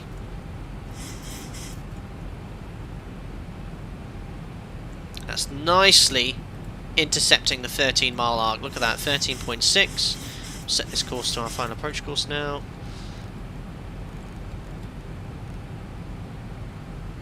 Oh, 13.3.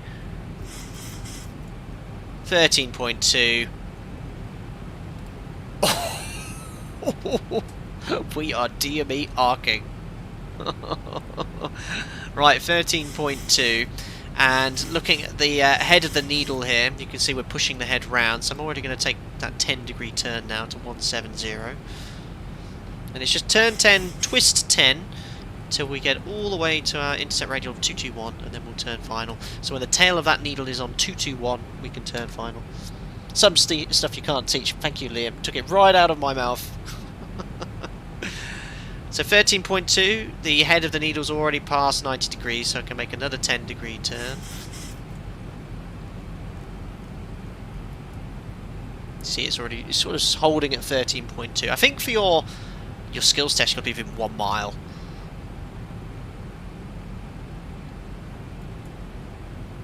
$6,000 feet, track miles, looking good. Just going to hold 180 flat 5 again. I'd rather go down to 2,300. That's the altitude for the arc. Again, there's no VATSIM here. No, still offline. So 13 miles, 13.1. The head of the tail is just going past 90 degrees. Another 10-degree turn, 150 degrees. And we're going to keep going, remember, until the tail of that needle is on 221. Let's see how we're arcing.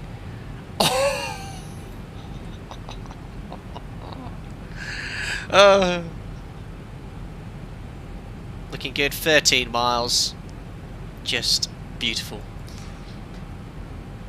But the thing is, desktop flight simulators are so good for keeping current with these skills. Now, I could turn it up a notch, a hand fly, obviously, but I'm sort of utilising the automation here. Now, on a 10-mile final, I want to be at 3,000, so I'm actually going to use vertical speed here just to arrest that rate of descent slightly. 12.9. So if you're turning slightly inside, albeit 0.1, just wait until you pushed through 90 degrees again. We're approaching the 221 radial now. So what's that first radial? The radial on here is 230. So on the 230 radial, so 233, we're pretty much here. Oh, there you go. Just hold that heading there. So 12.8, we won't turn anymore. We just want to get out to 13.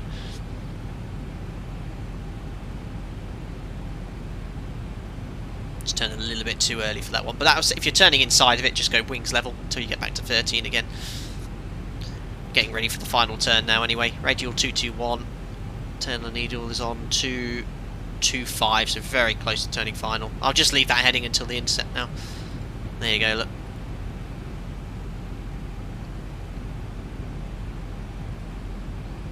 And that is 221 coming up, so we're going to select the ILS, 1091. EFIS mode, nav frequency disagree, that's because I'm on a VOR. We need to now select approach, 031, and now we can turn final. We'll give ourselves a little made-up intercept heading, so something like that. 1,000 to go, checked. Thank you very much, Alfie, for the 35 months. Good evening, late because I went to the pub after work. Alfie, that is not a bad thing to do at all. Thank you very much for popping in, though. I hope you're doing well. Thank you very much for your continued support as a member. So yeah, the only thing is, CDA-wise, not so great. Look, I'm a little bit low on the glide. Should be about 1,000 feet higher. But laterally, no problem at all. In fact, localizers are live, so I'll engage Vorlock. Localizer capture, runway heading 031. And I'll turn it into a raw data ILS shortly.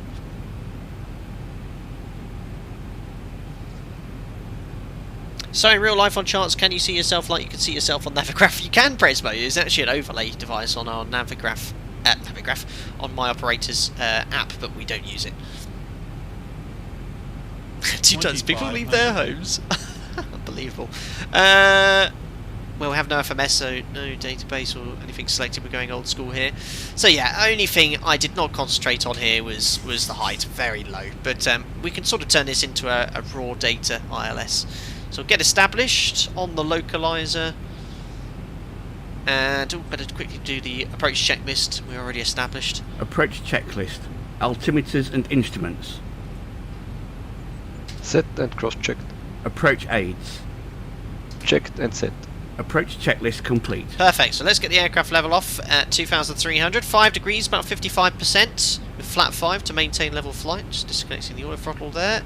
So it is now completely my airplane, and glide slope is alive. So start switches, recall, speed brake is armed. No, it's not quite armed. There we go. Armed green light.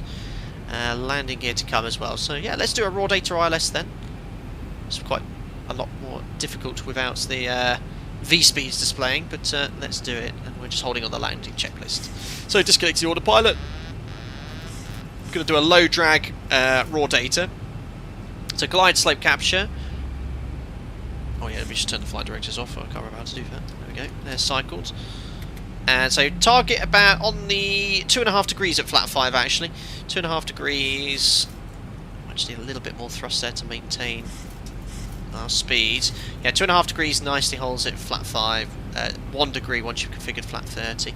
Yeah, speed doesn't want us to reduce. 65. Go right on there. So on localizer, final approach track is set. And we'll start configuring now. So gear down. Flat 15. Match speed, 145, 150 wasn't it? So let's now set 150. Little bit of a balloon with the flaps, so keep it descending. And flat 30, watch that rate of descent. We now set the altitude to around 1 degree and about 57%, and that will see you all the way nicely down there onto the approach. Remember, I've got no V-speed set, so 150 was VRF, flat 30 plus 5, and let's just rattle. Just get us there and rattle off the landing checklist. Landing checklist. Start switches. Rate of descent a bit steep. Recall. Checked. Speed brake. Armed green light. Landing gear. Down 3 greens. Auto brake. Auto brake 3 set. Flaps. Not again. Did I say 40 for landing? I can't remember. Did I go 30 or 40? I can't remember. I thought I went 30. Flaps 30 set. Green light. Landing lights. On. Landing checklist complete. Yeah, I think we went flat 40, but maybe it's because the FMS isn't updated. There we are. Check's complete, cleared to land. So remember, because the FMS is no longer loaded, if you look at the altitude, you get no white bar and no amber bar and no land out information. If you look below the rate of descent, you'll see it says land out in amber. That's because it's based off the FMC database. When you select the departure or arrival airport, it'll put a little amber and white bar there for you to reference. Which is not missing. Sorry. It was flat 30. Perfect. Continue. Oh, I haven't VATSIM'd once here. I should be unicomming someone behind me. 300. Speed's a little low, but still above your ref. 200. No wind at all. Lovely. 100. 50. 40. 30. Check. 20. Close. 10. Hold the attitude. Left rudder there. Ooh, little bit of a balloon. Wonderful. Speed brakes up. Reverses. 73%. 100 knots. Manual braking. 80 knots. And 60. Cancelling reverse. Ladies and gentlemen, welcome to Lanzarote. What a lovely flight that was. Whoa, a little bit fast for the high speed there. There we go. This is just the default scenery. Unfortunately, the FlyX scenery is not compatible with Orbex True Earth, so it is just stock scenery, I'm afraid. Anyway, that was good. Glide slope deviation go around. What, during the last 100 feet you can get away with that as long as you're looking at the pappies. Ah, yes, so well, usually in Lanzarote you get a follow me car onto stand. So what I'm going to do is taxi onto a remote stand. Usually go in on the second taxiway here. And the follow me car. Honestly, apart from the default scenery, the terrain is spot on. Absolutely beautiful there in Lanzarote. That was a lovely quick flight. And not bad, around 30 minutes streaming and we've completed a sector. Sometimes we've only just taken off at that time. Amazing. Right, we're going to do a transit clean up here, or Jim's going to do it. And there's our left turn. We've got Alpaca Airways everywhere, including Alpaca Canada. And by the time we set up for the return sector, we should have some ATC on VATSIM as part of the Canary Island event as well. There's the aircraft on short final behind us. That was a wonderful flight indeed. Right, flaps up, transponder to out off, trim to 4 units.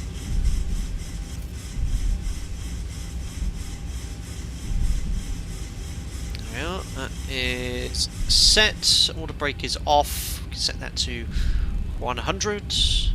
Flight directors can come off 3,100 feet. And strobes to steady, star switches off. Pro-peat off, and we can start the APU. Perfect. And let's go for... Well, I didn't really brief any taxi routing because there wasn't any ATC here. Let's have a little look at the parking stands. Usually at my operator we're sort of over here in the corner. Tango 1, Tango 2, Tango 3. Let's go next to our Alpaca colleagues here. That's Tango 7. Oh no, Tango 3 we just passed here. Let's go for Tango 2.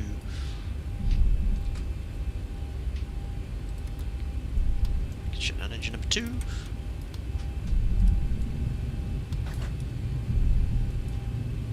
So master caution, ELEC, source off. That's the IDG disconnecting as we shut the engine down.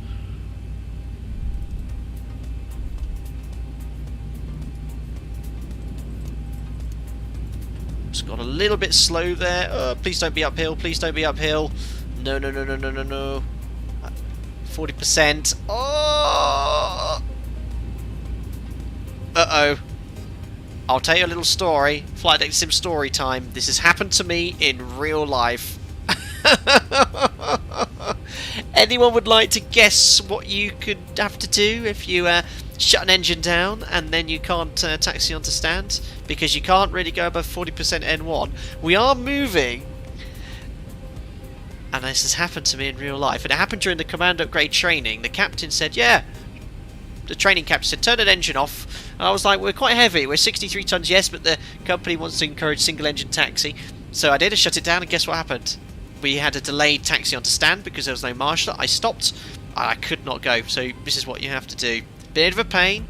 You go to idle, set the parking brake, turn on the APU bleeds, open the isolation valve, put the APU on the bus, and then you have to start the engine again. So starting engine number 2. So for the sake of realism, and we tell ATC, okay, look, we've shut an engine down insufficient for us, we need to restart the engine, and that's what you have to do. Yeah. So as a sort of rule of thumb, don't forget to turn the packs off as well. As a rule of thumb, you need to make sure that you have sufficient oomph. And also here in Lanzarote, I don't know if it's not such an issue in real life. I think it's a little bit upslope here.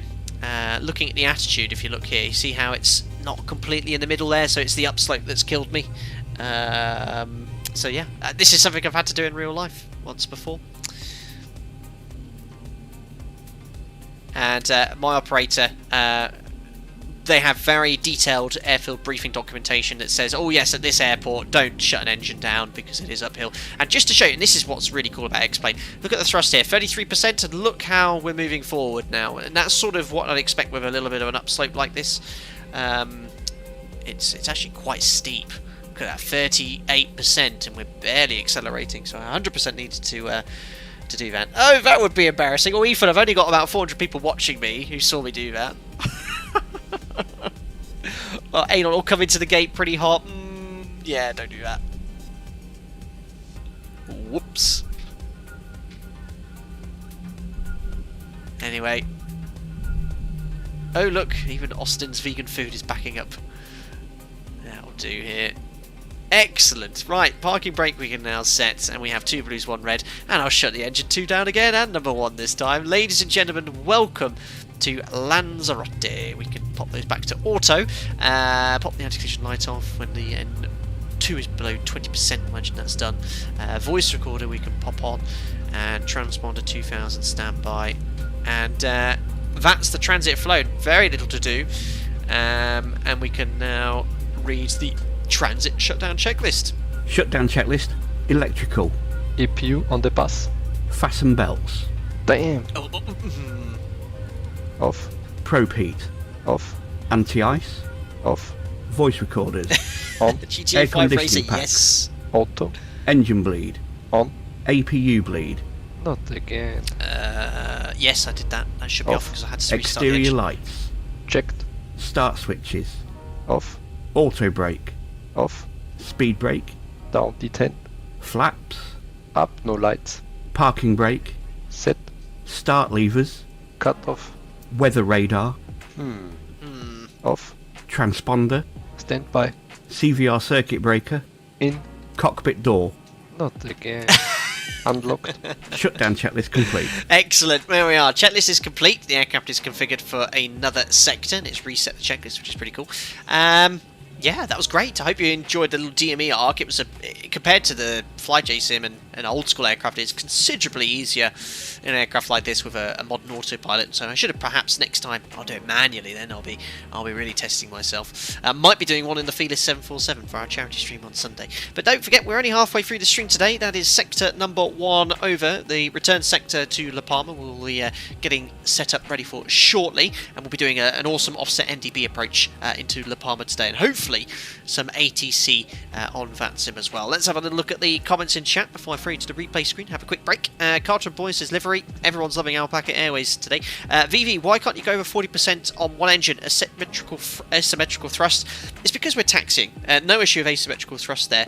And around us we have, look out the window, baggage trucks, carts, other aircraft, people boarding. If you're setting thrust settings in excess of 40% on the apron, it's a great danger that you could blow something over. You probably type in YouTube. Plenty of people are doing that all the time. So we limit thrust for that reason, to prevent any FOD ingestion as well, and causing damage outside. So maximum 40%, and then if we can't taxi single engine, we have to restart the engine. It's just as simple as that. David, hi Captain. Sometimes when I want to set the fixed rings from the runway, I can't find the runway on the legs page. It usually happens when I plan VR approaches. How can I insert it? David, great question. The reason you can't see it is because certain approaches, they don't have a runway point coded in the FMC. They have the missed approach point, or MAPT. All you got to do in that case is go to the fixed page and type in RW 0132 left, whatever it is, and it'll insert it. So long as you have the airport as a departure or arrival airport in the FMC, you should be able to enter the FMC fixed ring. Great question there. Lee Maddox, may I ask what headset you use for VATSIM? Need a new one, but reviews are mixed. Good to know what others are using. Great stream as usual, always watch. 100% recommend my headset. I use it for the microphone as well. It's the Steel Articus 5, and it's an older headset now. There are newer ones available from Steel Articus, and it's the streaming mic I'm using. I'm not using a dedicated microphone. It's a really good mic on this. Gives me a sort of like airplane-y ATC voice as well. So yeah, 100% recommend the Steel Articus 5 or Steel Articus series headsets. Perfect. Well, that's it. Lots of Real Pilot emojis. Good one with the single engine taxi there. But yeah, it's been a great fun sector, and we'll now do a little replay of the landing, and then I'll have a quick 5-10 minute break, get everything set up for the return sector to La Palma. Right, that's that. The only thing I'll do after the replay, which you won't see, is I'll put the GPU on the bus and shut off the APU. Otherwise, the aircraft will be exactly as you see it now then. Right, let's cue the funky replay music. It's working. Let's put ourselves here on short final. That's a perfect position. Let's have a look at this. Yeah, it was good approach and landing. A little bit of a float. Flared perhaps a little high.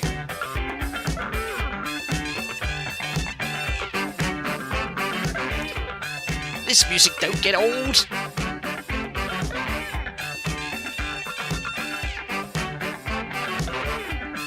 I need to look at this third-party replay tool for Microsoft Flight Simulator as well. Gotta love a replay in a desktop sim.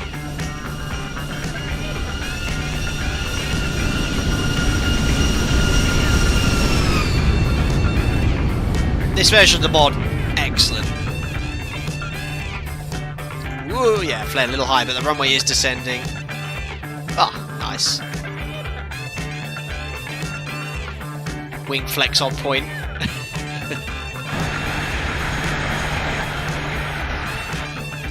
For a default airport, I think someone's updated it in the gateway. All the markings seem to be correct. Ah, the dashcam music, said Joshua. Yes, a lot of dashcam videos, UK dashcam videos have the same royalty-free music. I've noticed that. There you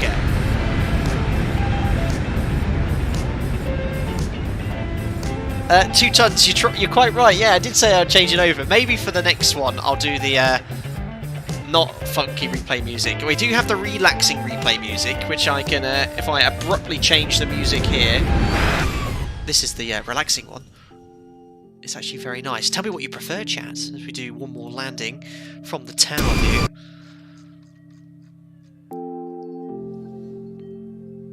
Where did you get the white wall tyres? Halfords.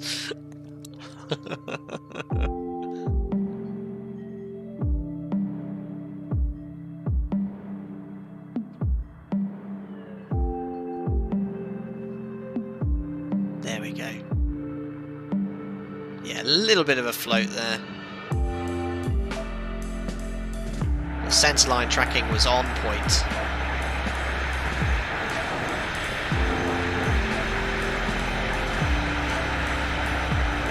John's. Oh, we'll go with Funky then. Funky always sends out the stream, but will it be sunset on next sector? Yes, I've timed it so it should be.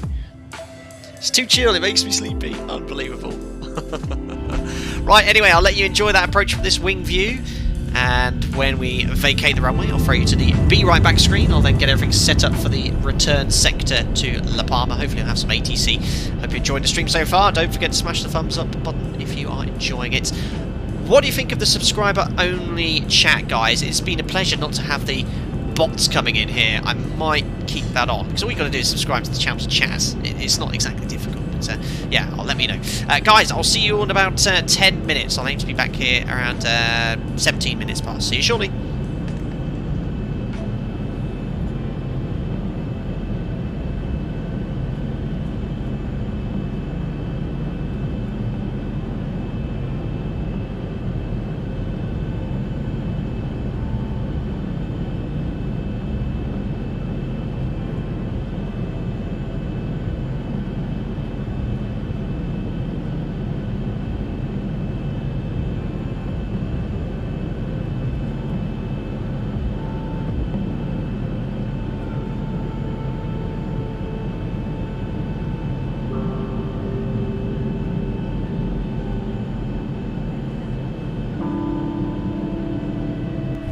Exotic butters.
Thanks a lot, guys, for that little intermission. All refreshed, ready to go. I think I might mistime the stream slightly. That VATSIM event doesn't start for another 40 minutes. I thought it started at 7. So I think we're going to be basically having no ATC today. But it's been fun. It allows us a bit of flexibility with regards to how to operate the aircraft and whatnot. But yeah, we'll see how we're getting on. Now, there is an aircraft on my stand. I think he did the same flight, so I don't think he realised I was there. I mean, I will just quickly reconnect. If he's still there, we'll carry on offline. And then hopefully by the time we've pushed back, he might have already gone. Yeah, the tap's still there. So I'll disconnect because there's no ATC still. So hopefully what will happen is when I push back, we'll log back in. He won't be there. He'll push back by then. And then we'll just continue the sector from there. Josh, yeah, so I did ask just before I went off and had a little break, bit of feedback regarding the submode off. And it was a bit of a... I think, yeah, with the issues on YouTube now, I mean, I think it was last stream, it was absolutely ridiculous. I looked at the audit log, or the stream log of the chat, which you can look back here. I had about 30 bots at one point, 30 accounts, just... Everyone's getting this as well, every YouTube channel, and it's just relentless. It's a real problem on YouTube at the moment of these automatic bot accounts just typing stuff in chat, and then they try to get you to some illicit website. But yeah, it's just so much cleaner as well, and it also stops idiots coming in and just chatting random nonsense. So yeah, I think we'll make that a permanent change on the channel. Anyway, I've done nothing to the ZIBO mod apart from put the ground power on. That's the only thing I've changed. There we are. I've just had the sound off still. So I've attached the GPU and extended the air stairs, so we're not going to board through the air bridge today. And yeah, we're all ready to go for sector number 2. As I mentioned, this is just stock Lanzarote scenery. Actually, the obviously the texture is a bit basic, but the actual layout is perfect with regards to the stands. Thomas, yeah, ZIBO, what WTF? Yeah, ZIBO's great. A lot of people obviously are big fans of Microsoft Flight Simulator, but we love and I love both simulators, and my channel is very much being built off flying and streaming the ZIBO mod primarily. So as the aircraft continues to be developed in the future, I will still use this sim, and 99% of most people love both simulators, and unfortunately a few 1% are very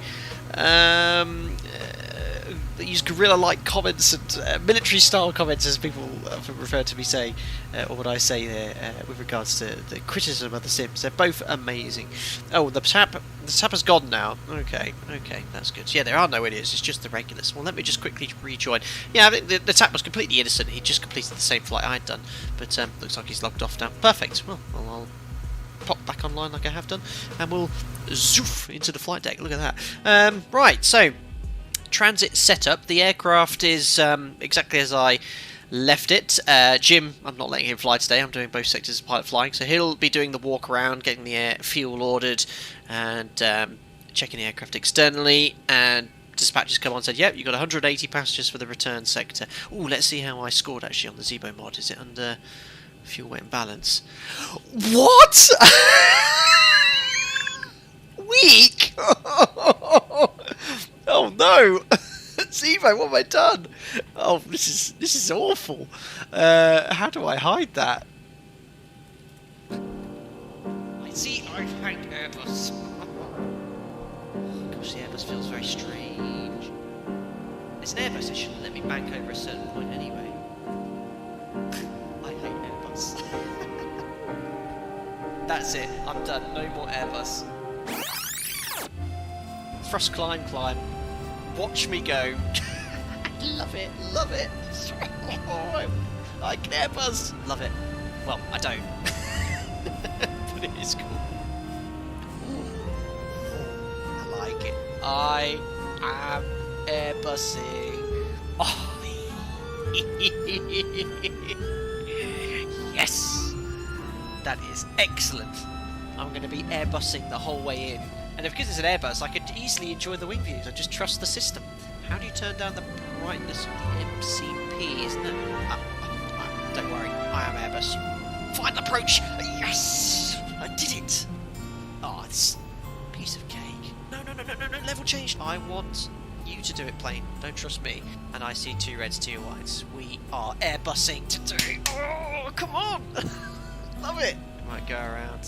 Oh, it's Airbusing. I've not had to do anything. I'm just going to go make myself a cup of tea, guys. Alright, I'll leave the tray table out for my tea, alright? This is ridiculous. What a machine. Oh, this is amazing. I love it. I like it. I like Airbus. I love Airbus.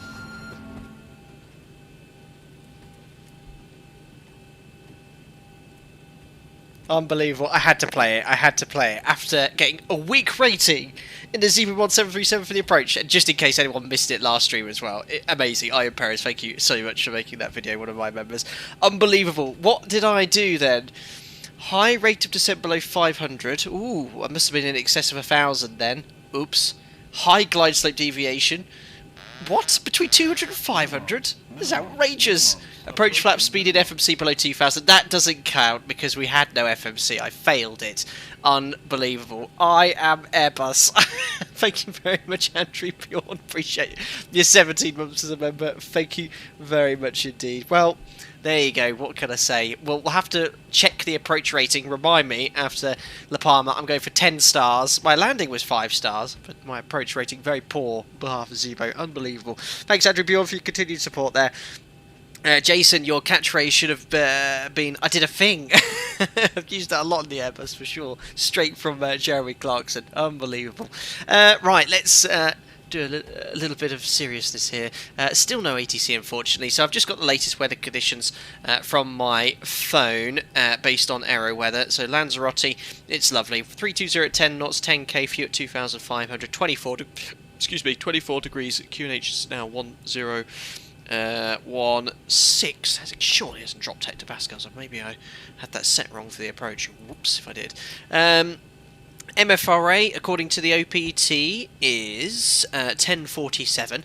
Guys, would you like me to demonstrate out of Lanzarote, which is quite common for flights back to the UK for 03 due to obstacles on departure, a bleeds off takeoff? I mean, full power, 26k. I've not done one in a very long time on the channel.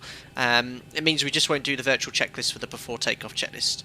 We'll have a slightly different checklist to do, and I'll show you how to configure the aircraft for a no engine bleed checklist. It gives you a little bit extra thrust as required when needed if your obstacle field field length limited for departure. For Lanzarote, runway 03, the issue is you can't be very heavy, because if you look here, immediately after the departure, look at that, you've got all these obstacles and terrain, so you've got to have sufficient thrust to be able to ensure that you clear that. And anyway, in any case, if we have an engine failure, when we're half a mile away from the airport, we have to do an immediate right turn to get away from the terrain there. So we can do a no engine bleed. We shouldn't need to today because we're only doing a domestic sector. We'd be easily able to just reduce 22k or 24k, but it'd be quite cool to do a full 26 bleeds off checklist for a change. Right, so that's all loaded in. I'm afraid is set. Let's load up the flight management computer. I just need to reselect the SID, which I'll do here. So departure, and it will be for us a Laris 1 mic. Everything's a Laris. We're doing 4 different Laris SIDs and stars. Laris. Where are you? Laris 1 mic departure. Aditus, welcome aboard as a member, buddy. Glad you're enjoying the content. You get invited to our members-only Discord. I hope you enjoy using the custom emojis in chat. Thank you very much indeed for your support. Welcome on board, buddy. Yes, please go full Maverick. Unbelievable. Oh, yes, of course, my Top Gun emoji will be in full use now with the release of the film. Very good. Right, here is OFP number 2. So we go back to the first page. Ident, pause in it. Remember, we did a full reset of the FMC, simulating an FMS failure on the arrivals. So, oh no, we're already aligned, so we don't need to update the GPS position. We're going to La Palma, which is Golf Charlie Lima Alpha. Golf Charlie Lima Alpha. Call sign today for the second sector, Alpaca 2 Papa Charlie. Departure will be runway 03. The SID is a Laris 1 mic. Laris 1 mic is selected, and guess what? That's the only waypoint. No routing information to type. Direct to Laris, and then it's going to be the Laris 1 Alpha for runway 36, the NDB approach. We'll activate, execute, just check for any discontinuities, make sure there's no issues. There shouldn't be, because the SID is connected to the star. And there it all is. The Wiz 100, thank you for your continued support. That's over 12 months as a member. Thank you very much for the entirety of that, and appreciate it. And continue to enjoy your custom emojis in chat. Thank you very much. Another Andy as a member. I know we've got loads of Andys. It's going to get really confusing soon. Jens, does anyone know if there is a way to get ATIS information other than VATSIM? So there are D-ATISes or digital ATISes available at certain airports on the apps. You can actually, in most American airports, seem to have the ATIS on their TAF or METAR. Not common in Europe, but for online ATC, yeah, you really want to rely on VATSIM. And if you can't get it on voice, you could double-click the ATIS frequency to get the ATIS as well. Excellent. Let's have a look here. Lauren in the US, yes, exactly as I was explaining. Locra, you just passed out as cabin crew EMA. Congratulations to you. And we also have... oh yeah, it was Greg Scott's comment about another... Andy, yeah, we are Andy'd out, aren't we? Chris, I get nothing but weak approach ratings. I don't even focus on that no more. We're not going for a weak approach on the next one. We're going for 5-star approach rating. Right, let's have a look at the performance. Oh, I haven't ordered any fuel yet. Yeah, ignore that. Fuel for sector number 2. Let's have a look here. 5-4. We're on VATSIM. Weather's fine. Let's just check the forecast at La Palma. Yeah, I'd be taking standard fuel. Fingers crossed that. Let's just go standard fuel on VATSIM. What's the worst could happen? 5-5, 5-5. Weather's perfect. Let's order the fuel. Ground flight deck. Only 5 stars. I didn't see anything less than that. Fueling's coming on then, and let's go here to performance. 0 fuel weight, same as before. 59.2 for our 180 passengers. Alternate is, I think I'll put Fuerteventura again. No, it's Tenerife South, that's fine. 2.7. Cost index 30. Cruising a little higher on this sector, 33,000 feet. That's executed. Onto the overhead panel, 33,000 feet is set. The elevation, excuse me, in La Palma is 108 feet, so we'll set that to 100. 100 back into the FMS. Cruise wind, top of climb. 260 at 39. Is in. Top of climb ISA is 4 degrees. Executed. Right, so our thrust for departure. So I've got the OPT loaded. Our actual takeoff weight, well, we're still loading fuel here, 4 tons. Well, so 5.5, so it's going to be another 1,500. So our takeoff weight is going to be 64.5. The real OPT does say, based off that takeoff weight of 0.3, you would go full. It's actually reduced 26k, so we're actually quite close to our limit here, even though we're only 65 tons. And I'm just going to select air conditioning off. So the real OPT says our thrust setting for full 26k departure would be 90. Oh no, I need to select 26k manually here. Stand by. Real OPT issues here. Full 26k is going to be 100.1 N1. So 26k 99.4. I should say 100.1 because I've got the bleeds off. Yeah, slight discrepancy there. But yeah, it's going to be full power 100.1 based on 24 degrees. So full power takeoff. No more thrust there. And we're all going to be blasting away. But I can't select the speed yet because we're still refueling. Flat 5. We'll just leave it there. Well, let me do the overhead panel scan. Yaw dampers on, nav transfer display switches are normal auto, fuel 4 pumps for now. Seatbelt sign, fueling's almost done, so we'll pop that on. In reality, we'd wait until it's completely done. Let's get the APU started. Sounds American. Flight director's on. Let's have a little look at this SID. No, so initial climb clearance is just 4,000 feet. 4,000 feet set. And for the Laris 1 mic, it is climb on radial Lima Tango Echo radial 038. So let me just try this. You see how LNAV is engaging? That's strange. Should it do that because it's more than 10 degrees offset? But we're going to use a operator out of Lanzarote 03. We use heading select for departure. Then at 400 feet we engage LNAV because LNAV doesn't engage on the ground because the track is more than 8 or 10 degrees, can't remember the exact figure. So that's fine. We'll engage LNAV at 400 feet, and then what we're going to do is climb on radial 038 off Lima Tango Echo. That VOR is 14.4. So 14.4. Make it active box 1 and 2. And then we're going to go out for a distance of 038, and then it's a right turn for 049, so it's 2 radials, 049, and we go on that radial outbound till 12 DME. So 038, 049 they have there. Lima is the 12th letter of the alphabet, so that is 12 DME. 1600, 3200 checks, and then to the VOR Lanzarote, so 15.2. Oh, I might as well put that active. And then we're going to be outbound radial 261. So let's go 261 here, actually. I'm going to just change this around slightly. 261 and 049 here. There we go. So it's all a bit raw data. Be great fun in the Felis. And if you lose the nav aids, do that. And low stop altitude, that's the main threat. So let me just finish the performance. 26k full. And take off flap 5, CG speed should be 33, 36, 47, 34, 36, 46, and all within a knot, and we'll set 146 knots here. Perfect, so that is all set up. We've done the panel scan already. Auto brake to RTO, reset fuel flow, legs page, and trim, we just need to set, 5.75 units.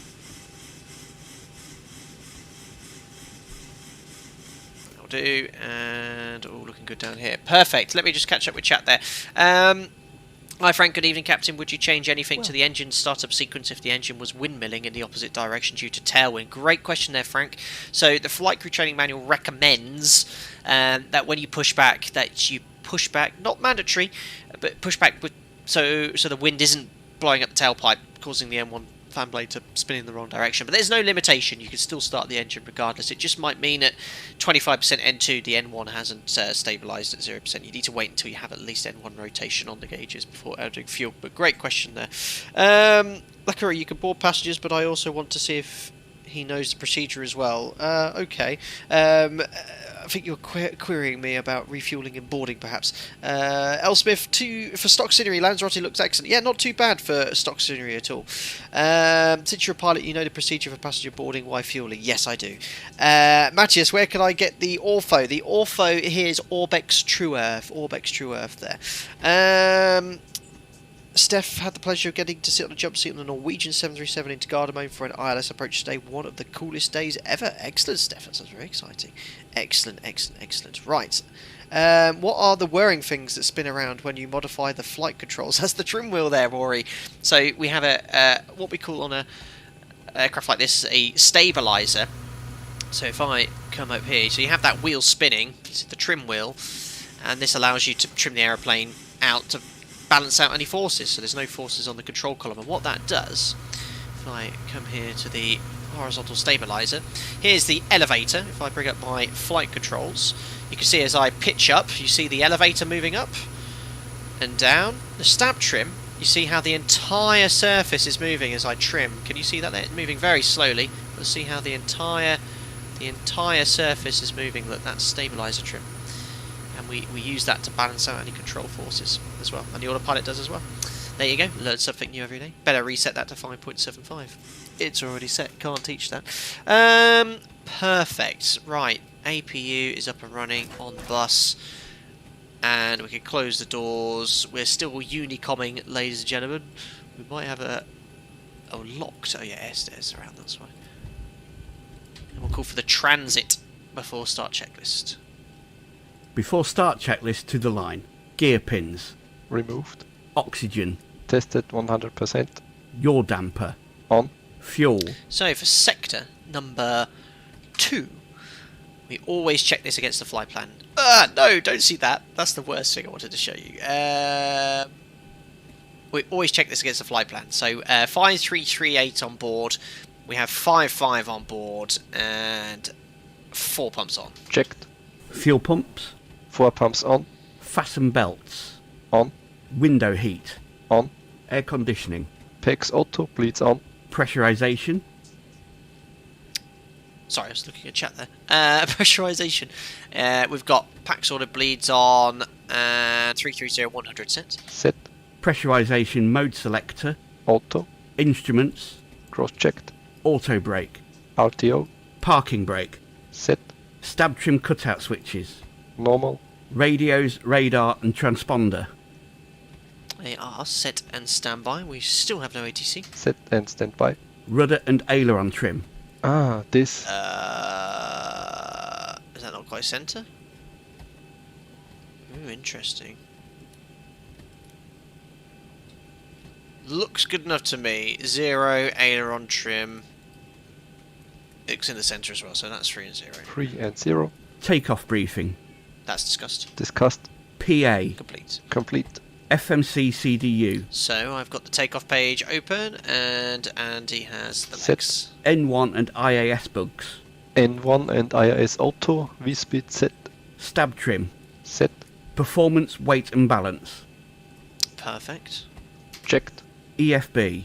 Airplane mode and stowed. Phones. Off. Flight deck windows and cockpit door. Ah, this. Closed. Nearly. Doors. Closed. Passengers. Seated. Before start checklist completed to the line. Excellent. So all ready to go. Let's just Unicom. Tell them we're pushing back. Well, actually, we could do with the tug being here first. So let's get that ordered. And what we usually do if Tango 2 or Tango 1, we push here onto a little cul-de-sac to exit via Charlie. Ground to cockpit. Plan and knowledge. Call me through the menu when you are ready. Ground to cockpit. Tow is driving up. Thank you. Nida, fuel gauge is so annoying. You prefer the totalizer. Yeah, the totalizer is a little bit cleaner. Just to satisfy your requirements. Let's change that. Keeping everyone happy today. Displays.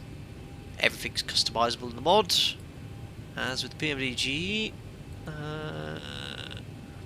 Ooh.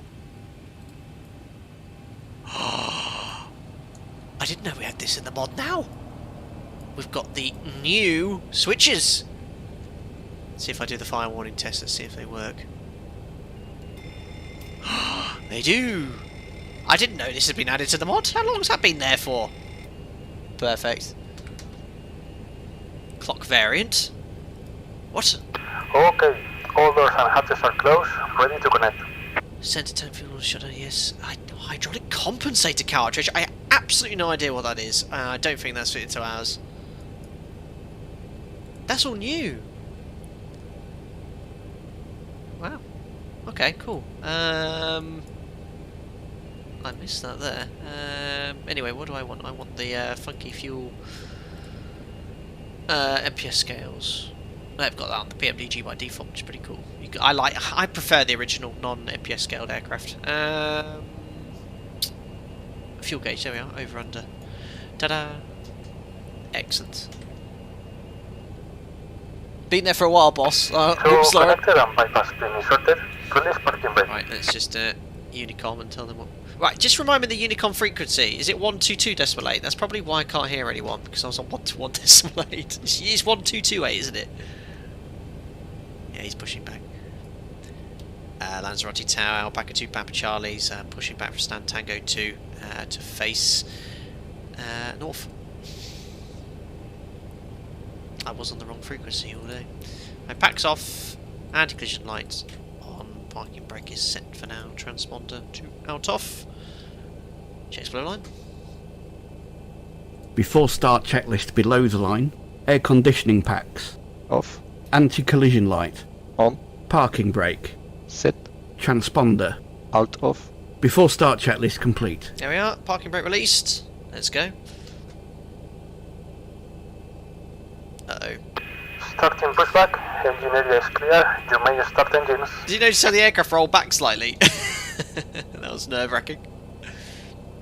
Oh, 21.8 is that Dallas Fort Worth ground frequency. Oops, well I don't think they could hear me out here, Lauren. There's probably several other frequencies assigned to that between here and Dallas.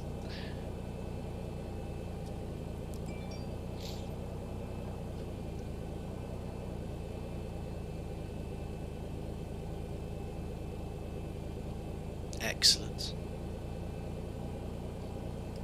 Oh, Detroit. Oh, not sorry.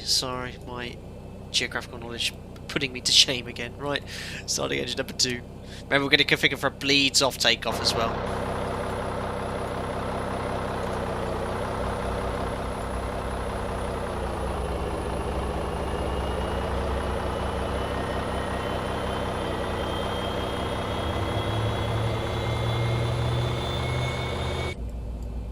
N2, oil pressure N1, 25%.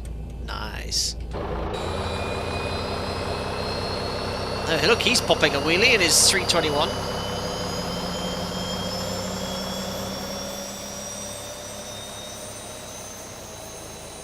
Only by half a constant, he's improving. Unbelievable pangolin. Jason, in real life, are passengers allowed to sit in the jump seat or is that a security no-no? Yeah, in flight it's completely prohibited. A big no-no. Unless you can get permission from the chief pilot. Chief pilot can allow that, but yeah, you can't bring your dad or your friend to work. Starting engine number 1. Great shame, but that is the world we live in, unfortunately.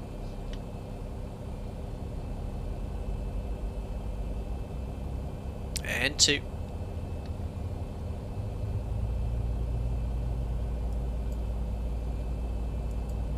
Oil pressure.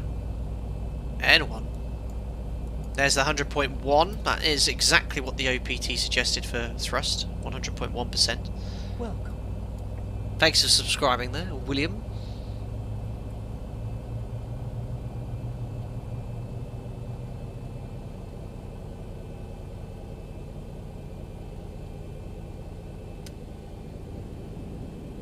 Operation complete, set parking brake. Alright, parking brake set. Disconnecting to standby. Can't access the merch page, I know. Don't know why. What link are you using? Is that the one just below the video description, or is that the main Teespring store? If you if you type in Google Teespring flight deck sim, you should get to it. Alpha Papa pushing back in nose west.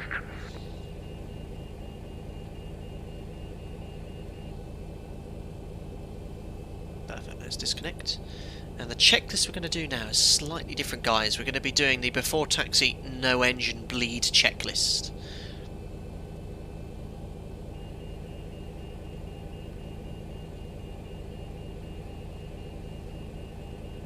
Yeah, I'm so sorry about the VATSIM event. I just screwed up the timing slightly. The idea was first sector offline. So it's disconnected and bypass pin no has been ETC. removed. Hands in along the left. See you next time. Buen vuelo.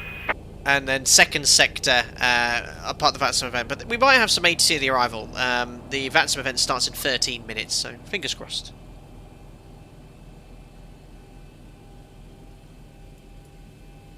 Perfect. So we'll just check the bypass pin. So the configuration we're doing here basically just disconnects the bleed air from the engines to give us a little bit additional thrust as required for performance reasons. It basically allows you to lift about an extra 1,500 kilos by doing this. So you've seen the bypass pin, tugs over there. So this is done, the checklist is read by the first officer at my operator, and then the captain repeats what the FO says and then makes the action. So the first thing we do is put the generators on. But we leave the APU running. We leave the APU running for a bleeds off takeoff, and that's providing pressurization to the left back, as you'll see shortly. Start switches go to continuous, probe heat on, which is the usual before taxi flow configuration. Anti-ice isn't required. Right pack switch we move to auto. Isolation valve switch we close, and then the left pack switch goes to auto. And then for the bleed configuration, engine number 1 bleed goes off. APU bleed stays on, and engine number 2 bleed goes off. And what we have here is the APU providing pressurization to the left pack, but the engine bleed is providing no pressurization at all, and that's giving us an extra 0.8% N1, which doesn't sound like much, but as I said, it allows you to lift about an extra ton of weight, which is the difference between being able to take off or not, or offloading passengers, let's say. So this is an option available to us. There we are, the aircraft's configured for the air conditioning and pressurization for a bleeds off takeoff. We now can select flaps 2.5. We do a flight control check as usual, so fall forward, fall back, left and right. I'm not sponsoring Coke, by the way. That's for me later. Flight controls, rudder, full left and full right. Other fizzy pop drinks are available. Recall and blank the lower DU, and we would have already completed that checklist. And next we have to do the after takeoff no engine bleed checklist. So it's an unusual configuration. If we leave it like this, we'll climb to our cruise level, you'll end up dying because the APU cannot provide sufficient pressurization. So it's not an Airbus, there's no checklist or reminder. You just have to remember to do the after takeoff no engine bleed checklist as opposed to the normal one there. Right, let's request taxi. Well, advise we're taxiing. Alpaca 2, Papa Charlie, taxi hold point runway 03. So config, there we are, no takeoff config warning, about 30%. And don't forget to turn on your turn off and taxi lights as well. On our way.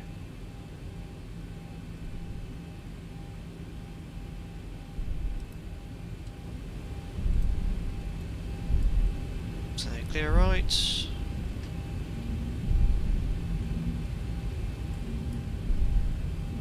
Yeah, the enhanced skyscape update seems to be working nicely.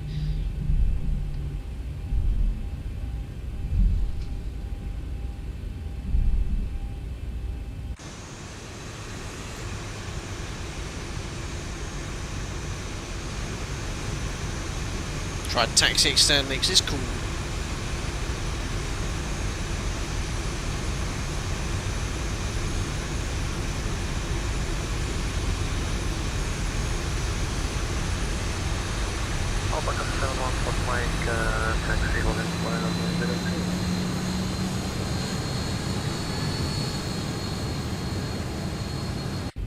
You know what? This actual elevation profile is perfect. Right, Lanzarote, if you're a pilot in Lanzarote, try this next time in your 737 or Airbus. If you go idle thrust here, you just accelerate because it's downhill, and this profile is exactly the same as Lanzarote.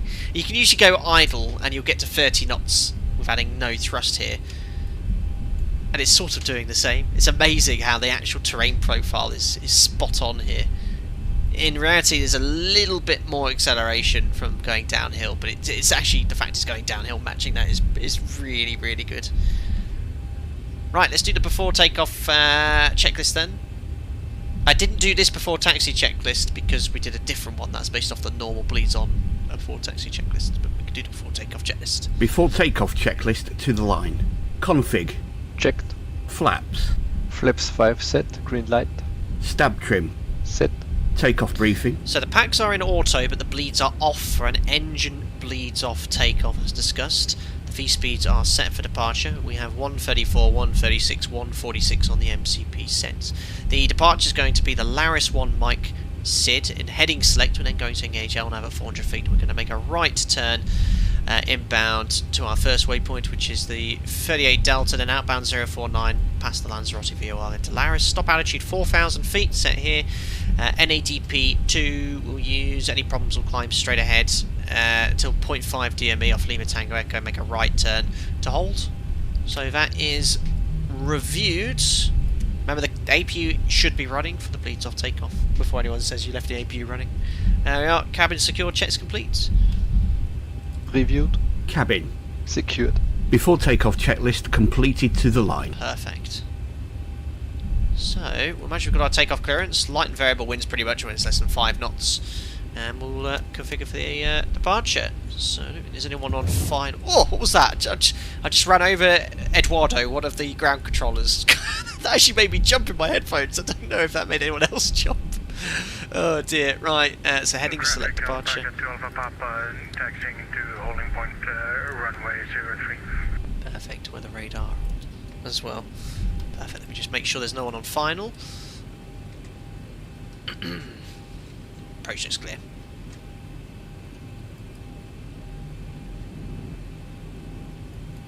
And I feel like I've forgotten something. No, we're all good, so let's do the below line checks. Before takeoff checklist below the line. MCP. Damn. So that's me because we're using heading select. You can pre-select it, Set. but it will engage anyway when you push toga. GCRR. Strobe lights. On. Landing lights. On. Before takeoff checklist complete. Perfect. Yet another international incident at Alpaca Airways. Unbelievable. Right, let's get lined up.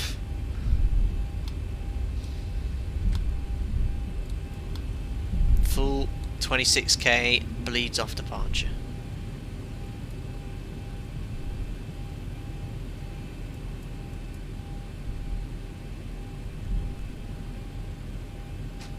That is again a little bit right of centre line. My lineups have been all over the place today. Right, we'll tell VATSIM what we're doing. Lanzarote traffic, Alpaca to Papa Charlie taking off runway 03. Alright, so elapsed timer on. Toga's in chat. Let's go back to La Palma. 40%, and this is full power here. A little bit more. So engine stabilised. Set takeoff thrust. There we are, 99.9. Takeoff thrust sets, indications normal.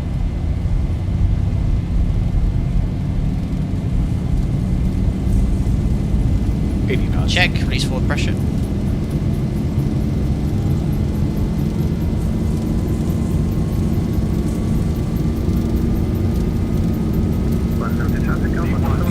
Rotate Up we go. Wings level, lovely. Oh, so good. Positive rate. Gears coming up. So just maintain heading until 400 feet, then manually select LNAV. So LNAV, that's going to command the right turn.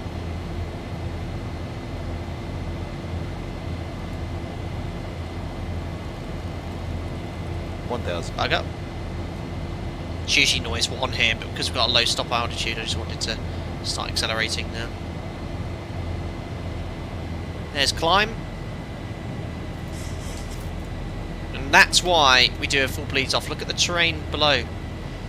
It's so close to you. In fact, if you have an engine failure, you wouldn't be heading in this direction. You make an immediate right turn. Flaps up.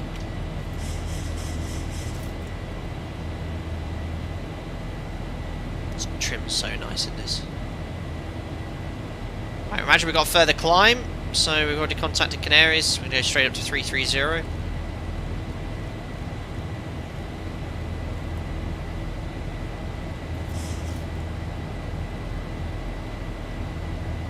So there we are, Flaps up, no lights, VNAV, set standard. Lower the nose to accelerate to 250 knots. There's the right turn to intercept 049 radial.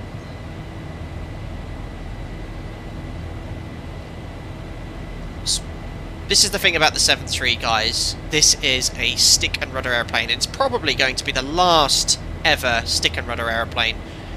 You know, the Max obviously is the same, but Boeing won't make another airplane like this. It's all going to be fly-by-wire and modern avionics.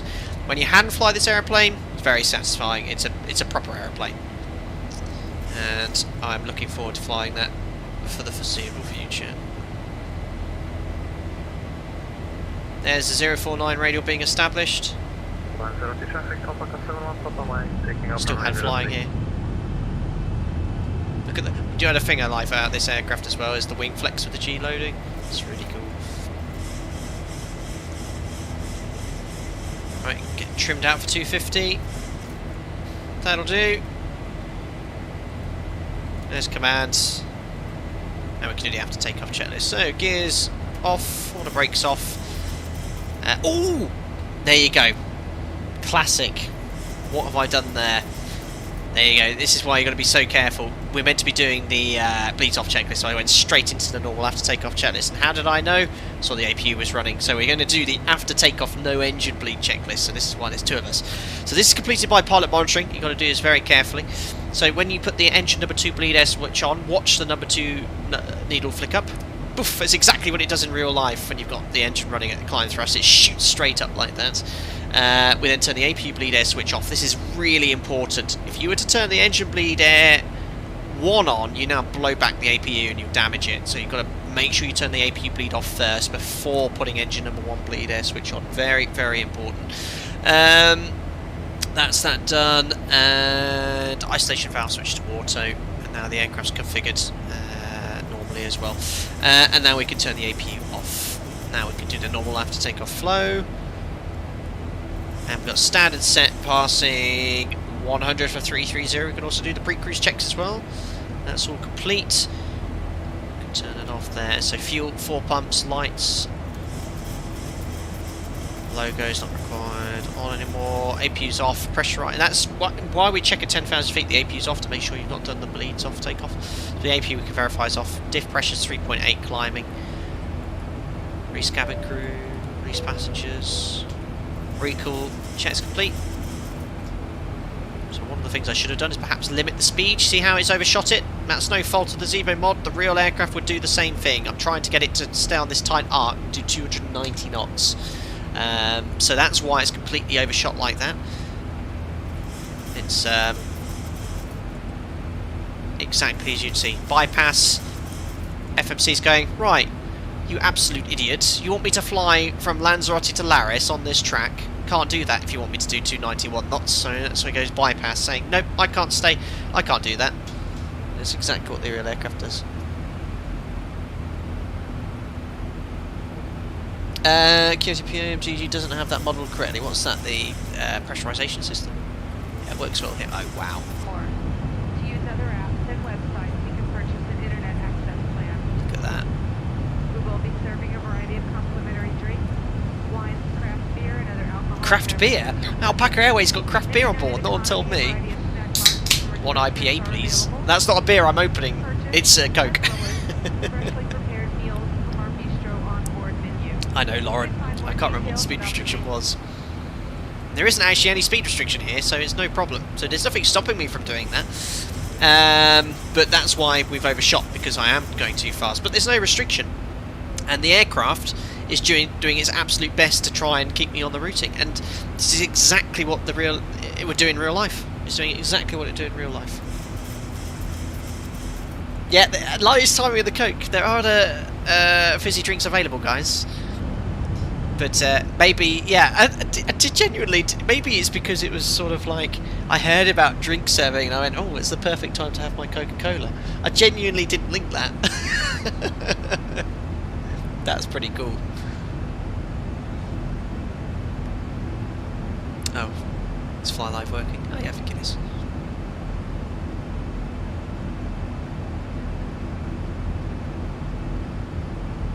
Just some dual bleed is what it's called when the APU and engine bleed is on. Yes, in the configuration we had to be engine bleed 1.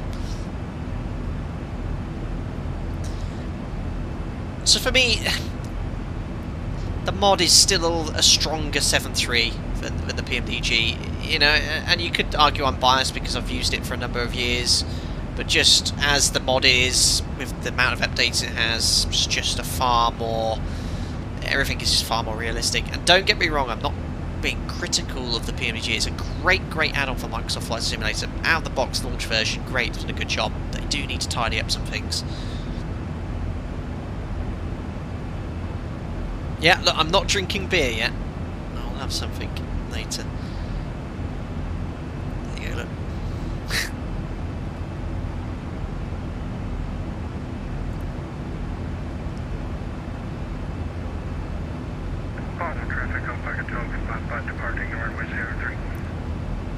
Another reason I like X-Plane so much as well. I've got all the CSLs for Alpaca Airways. I don't have that for Microsoft Flight Simulator. Yeah, it's a great stream.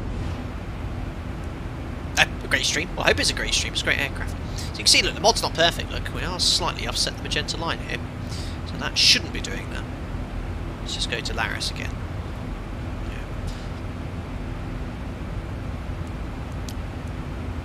And there we are, top climb, top descent, similar distances again. And this VATSIM event has started. But it's deserted. Oh no, we do have centre have just come online. Hopefully I'll get a little knock on the door. Oh, phasing, good one.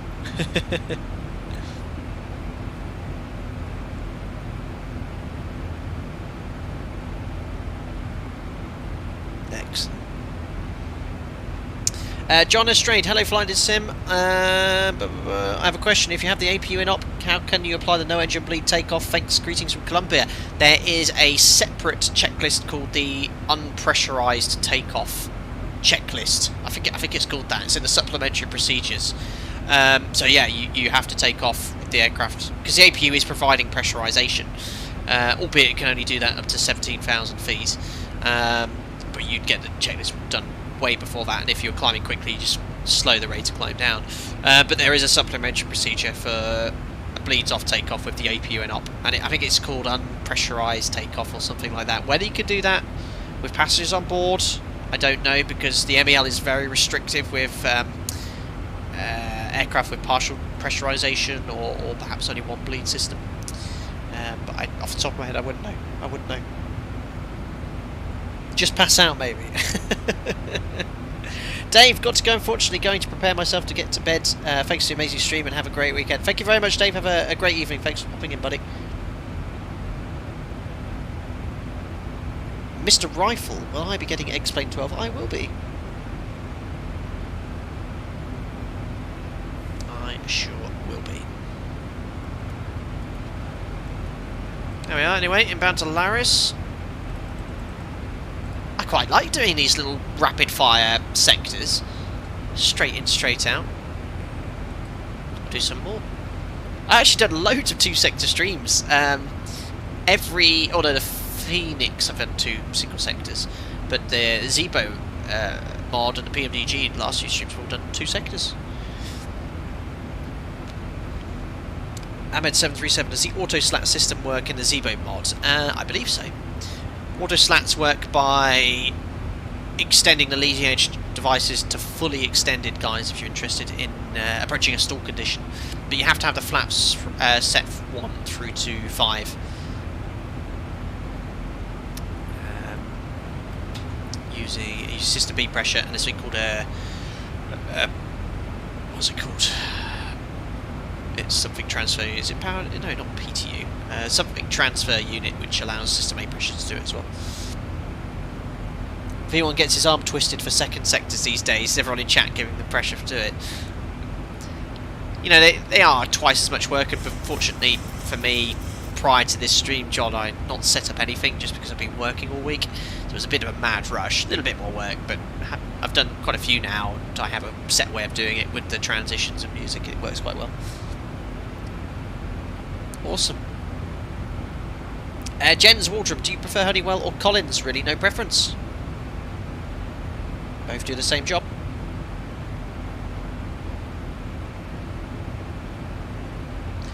Connor Gibson, what's some of the hardest approaches you've done, and are some of the most scenic? Also, can we get the NDB approach after getting my eye? I still haven't done one in real life on company sim. Yes, Connor, we're going to do the NDB approach, the offset NDB approach into Palma. Which about, I don't know how many degrees it is, but should work well on the mod. Lanzarote, where I've just been, runway 21, that's quite challenging. Malta, I'm going into Malta. Some of the airport destinations around the Alps, undisclosed northern destinations, northern Italy. they're beautiful approaches.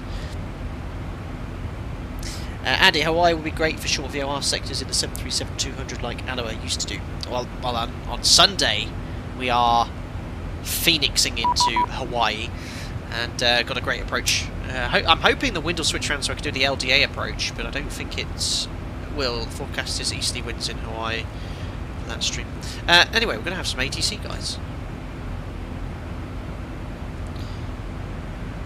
Canary Centre, Buenos Tardes, Alpaca 2, Papa Charlie, climbing flight level 330, inbound to Laris. Alpaca 2, Papa Charlie, hello Canadians Control, hello Captain, squawk 1415. Squawk 1415, Alpaca 2, Papa Charlie. There we go. Alpaca 2, Papa Charlie, identified flight level 330 and clear Laris, 1 mile arrival, expect runway 36, correction, clear the Laris, 1 Victor arrival, expect runway 36. Cleared Laris 1 Victor, expecting runway 36 in La Palma. Alpaca 2 Papa Charlie. Perfect. Well, I've got ITC. I think I need to select a different arrival though. Yes, I do. Laris 1 Victor for NDB 36 executed. Let's get it all set up, guys. So arrival Laris 1 Victor.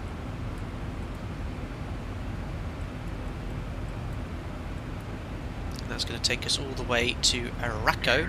Viking 628, oh, what airline's Viking, guys? What airline's Viking? I've always wanted to know that. Thank you very much, Sammy Tech Cookie, for the €2. Let's rock it. How was your trip? Good evening, Ryanair 9582, flight 7370, inbound Lima Zulu. What was that, Sam Tech Cookie? Thanks, €2. Let's rock it. How was your trip? Per meow, no idea what that was all about. Thank you very much, buddy. Hope you're doing well, and thanks for your donation. And yeah, we're rocking away. How was your trip? Are you talking about the stream or flying this week? So far, trip's gone so far very well on the stream. But thank you for your donation, buddy. Viking was Thomas Cook Scandinavia. Was being the word. Yeah, there used to be loads of Viking call signs.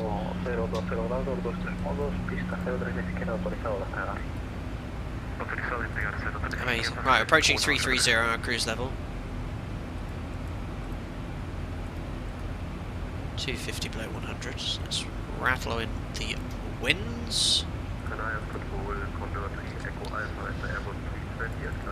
Sounds like a Condor pilot.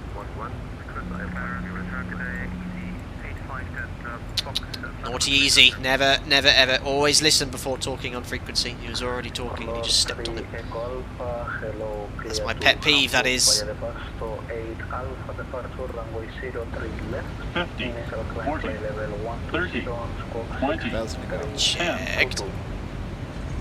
Thank you very much, Mark Jackson, for the £2. Appreciate it, buddy. What light is that behind the winglets? There'll be a strobe light. I'll show you there shortly. 200, 255 and 26. And 100, 231 and 25. With the skimmeter wings, it's there's still a white nav light there as well, I think. Let me just check the QNH and then we'll have a little look for you. QNH is 1018. Very important when you're flying a non-precision approach to ensure you know what the QNH is, because VNAV is basing that, it's barometric VNAV. 1018. So let's just turn this down so I don't deafen everyone. So I actually got about 80 miles to top of descent, slightly longer sector. There you are. So well, it's actually not a strobe zone. There are a couple of little edge lights, wing edge lights there, and I believe it's the nav lights that turns them on.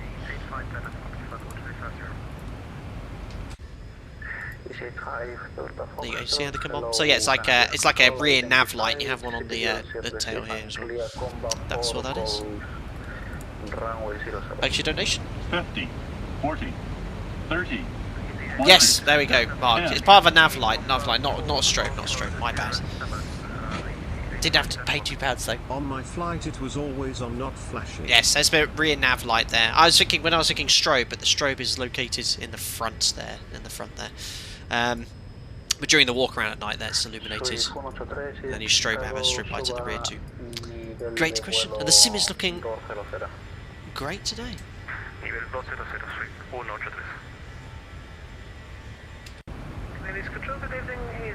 Excellent. Right.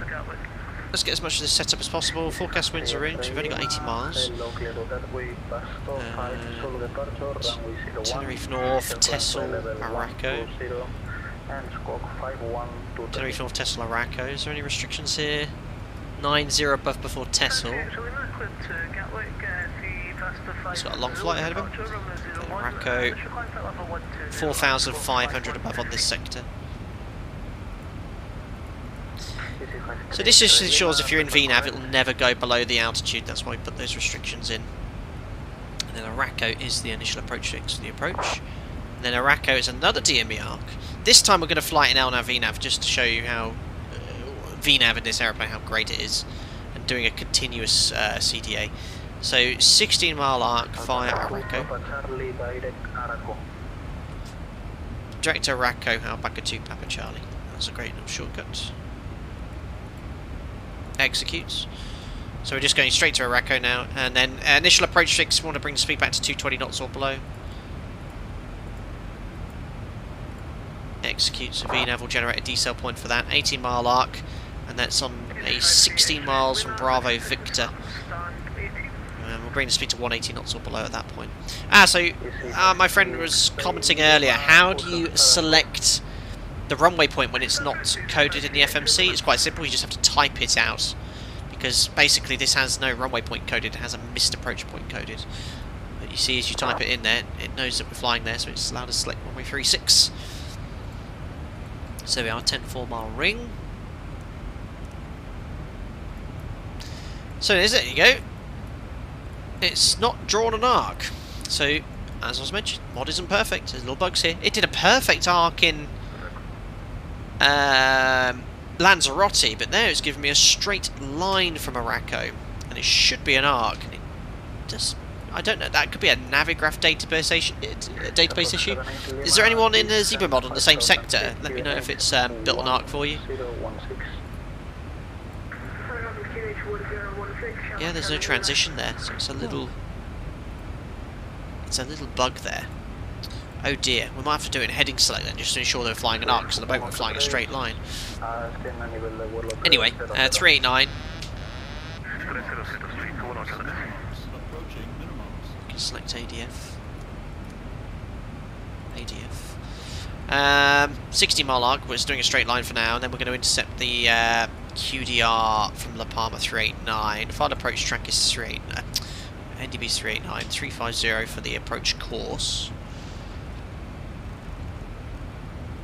Bear with me, whoever that was. And that is offset by 350 is the final approach course. The runway QDM is 004, so that is offset by 14 degrees.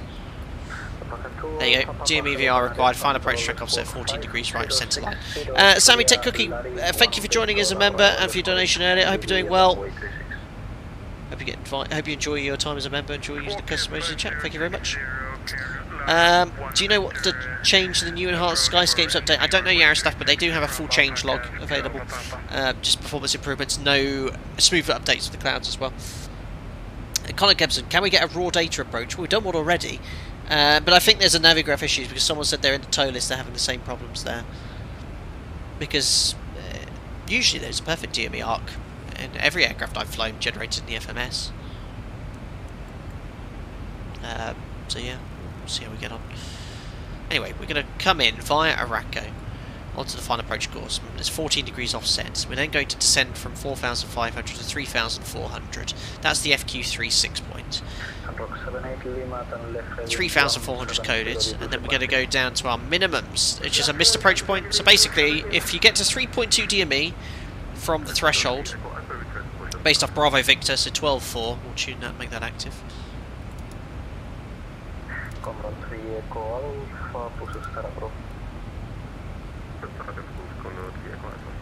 If you get to that point there, 3.2 DME, you have to make a right turn, fly the missed approach. So non-precision approaches, not only based off minimums, they have a missed approach point as well.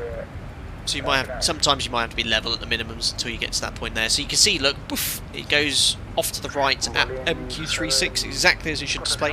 That's why it's so important, these approaches, you must recycle the flight directors if you continue visually. If not, the automation flight director is going to command the missed approach, so it's going to give you a right turn command. It's going to be level as well at the missed approach point there. So when you disconnect, you recycle the flight directors to get rid of the guidance, because it's only going to give you nonsense. But if we're visual, we'll continue visually, disconnect the automation, keep the descent going, land runway 36, missed approach is a right turn, 028, and then an outbound 056 from the Bravo X-ray to Nazol. There we are, Nazol to hold, all in there, looking lovely. MSA 10,000 to the north. Minimums are 1,600, 1640, well, was it 1640? 1640. We're doing it at 1640.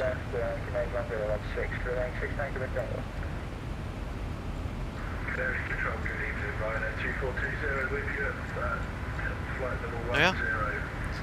Frequencies courses minimum set. Landing performance, we already looked at it once today, sort of where we are here, but basically you want to stop as soon as possible, do a 180 on the runway, otherwise you have to go to the end and backtrack. But Charlie's doable, but you need to be much lighter. Much lighter. Thanks again, Mark. Oh my goodness me, more questions. Why does the 737 use more speed brake than the A320? What do you mean by more speed brake, Mark? Do you have, as in used more? Or has a larger speed brake surface area? I'm not so sure, Mark. You're going to have to rephrase that one, but don't do it via another donation. I'm looking at chat. I don't know what you mean there. 700 kilos of fuel to burn, 62.1. Flap 40. Flap 40. Order brake 3. And we're going to stop as soon as possible. 180 backtrack, vacate Charlie. Understand? Briefing complete. So you're talking about why do pilots use... when ready to send flight level 100, Alpaca 2, Papa Charlie. So 100 sets. Are you asking, like, why do 73 pilots use speed brake more? There we go. For a lot longer on descent than the A320. So descent planning, there's no reason for the aircraft there, Mark Jackson. Speed brake is a tool to be used as required to either increase rate of descent or get back onto profile or slow down. And some days we can get away with using no speed brake, some days we really need to use it because we've been held by ATC. Remember, in a desktop simulator, well, on VATSIM a bit different, but in real life it's 100 times busier, and if ATC leave you high, which they often have to do flying into large international airports, so you're talking your London airports, your Madrids, your Barcelonas, your Romes, you can get held high. So speed brake is just used to recover the profile, get back onto profile. I think the 737 is slippier than the Airbus, and I can only make that assessment or analysis from the desktop simulator. I'm very comfortable with the 737. I know what it'll do, how quickly it'll slow down accordingly. And when we're high, so long as we're not speed restricted, we always use our ability to increase our descent speed to recover our profile, because that has the effect of, if using speed brake, you're sort of having to remove energy from the airplane in an inefficient way, but it's there to be used. It's not to be detracted from using. But if you increase your speed in descent, it's more efficient. You're just trading. You're trading your kinetic energy, or your potential energy to kinetic energy, increasing parasitic drag. So it's a far more efficient way of getting back on profile. So yeah, why the 7.3 uses it more? Maybe it's a cleaner wing, but it's very much ATC. With and certain stars do just simply leave you high as well. Terrain, airspace. Good question.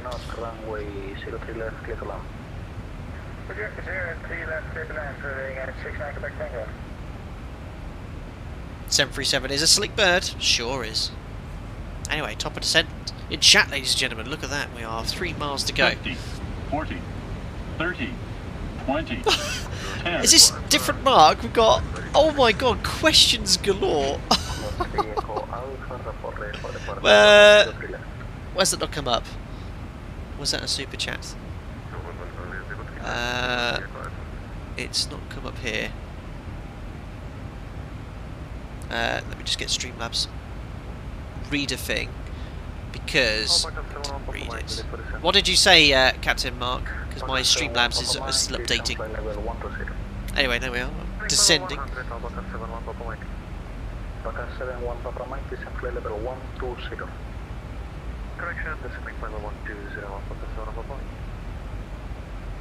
There we are, so onto path, down it goes. Just match my thrust levers there. Right, let me just refresh the alerts. 50, 40, Thanks, Captain Mark, again. 20, 10. I hope you're doing well. What's the difference between TS and IS? So it only reads it out if it's over £2 there, buddy. Another one coming in as well. Right, one at a time. One at a time. 30, 20, Sammy Tech Cookie is enjoying his Microsoft chat voices. Terrain, pull up. Thanks, Sam Tech Cookie. Thank you very much for the €2. Captain Mark, hope you're doing well. What's the difference between true airspeed and indicated airspeed? So, it's all to do about air density. We're at a higher altitude here, the air's less dense, so if you look at our indicated airspeed, we're doing 282 knots, our true airspeed is 438 knots. And as you descend into thicker air, your indicated airspeed and true airspeed will come closer together. So basically, if you imagine the air's less dense, so if you have a cube meter of air, there's less air molecules in it, so that means there's less air molecules going through the pitot tube, which is why the indicated airspeed is under reading at higher altitude. But it's important to know the indicated airspeed because it's important for stall speeds. But remember, speeds you can stall at any airspeed, but your airspeed you've got to keep within a certain margin at all times. And as you lower your speed, you have to increase your angle of attack to maintain lift. Now, your true airspeed is basically not taking air density into account. It's your true airspeed moving through the air, and your ground speed is just your true airspeed minus any headwind or tailwind component. And that's good. And the ground speed support for navigation and all your systems there. So yeah, that in a nutshell, simply that's the difference between indicated airspeed and true airspeed. It's to do with air density there. Good question. Did Bradley, is that amount of fuel enough? More than enough, 3.4 tons. Yes, we took standard fuel. This aircraft's burning 2.4 tons an hour, so it gives us endurance about an hour for 30 minutes, but we're about to land and we're burning very little fuel here in the descent.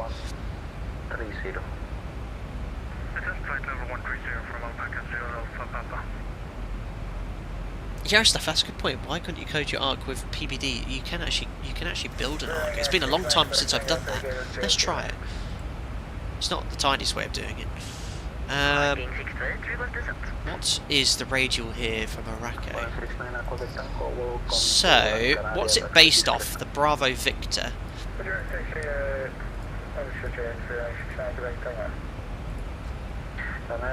16 dBl. What's the radial? That's 342. Let's try 342/16.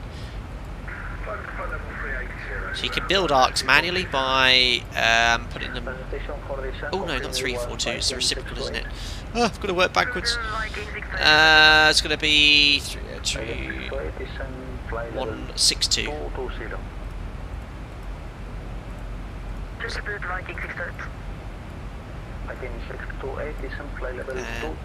This. I did a thing! It's been a long time since I've done this. 10.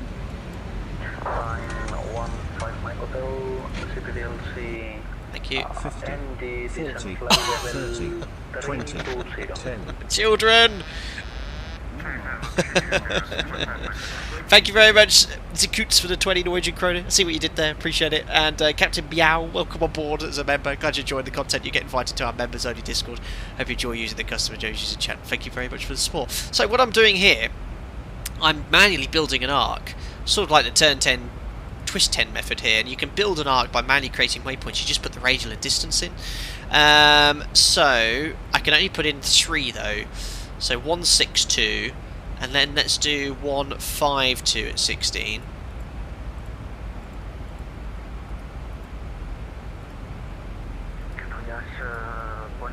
Ah, beautiful. Do one more.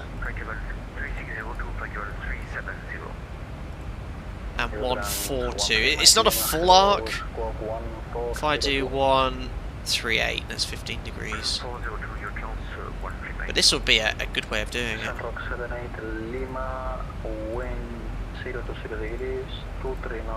This is some heavy flying stuff here. So what I've done, I've manually built, albeit square, an arc. Can you see that? That was a great suggestion. I'm very ashamed I didn't think of that myself. So Morocco, sort of cutting it a bit, but we're just going... Oh, hold on. Is that right? Yeah, 60-mile arc is 10-mile arc from the runway. So I've just manually built the arc there based off 16 DME from Bravo Victor.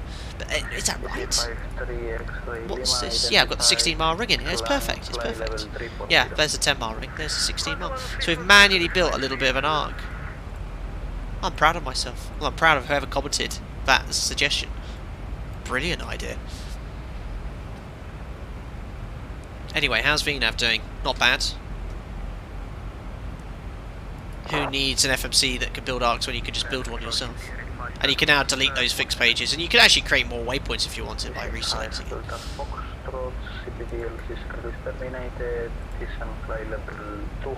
Beautiful. -1 engine NTI's coming on.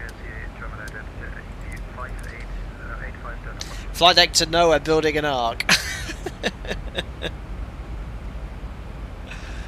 Unbelievable.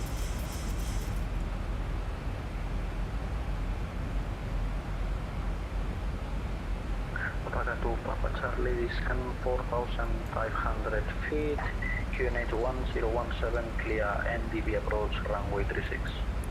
It said 4,500 feet, QNH 1017 cleared for the NDB approach, runway 36 in La Palma, Alpaca 2, Papa Charlie. So 4,500 check, set QNH 1017, 17,600 for 4,500 feet. And the standby altimeter is set. Excellent. Color 3 equal, far behind the landing traffic, line up our runway 03 left behind. Landing traffic, running up runway 03 left behind, color 3 equal.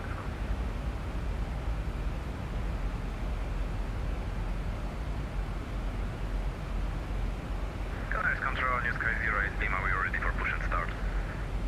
Yeah, sorry about that. The VATSIM event, just my FPS has gone down a little bit. So some people said enhanced skyscapes when it's doing a weather update, the FPS drops a little bit. It has dropped a little bit for me, but it's okay. Christian, can everyone use the Alpaca call sign, or is it just for the members of the channel? Anyone can use it, Christian, but I do a members only stream where we have a large group flight there. Thanks again, Captain Mark. Got it. Thank you for the explanation. Anytime. Love your streams, learned a lot from them, and all your great videos. Thank you very much, Captain Mark. Anytime. Bit of a little time rating for me. I've just seen another one, chat. Sam Graham, what systems do the standby hydraulic system power? I'm being really tested today. So just notice before I do that, aircraft's got to VNAV speed, now back to VNAV path because it was getting a little high on profile, getting a little bit jerky movement on the control column, but we'll keep an eye on it.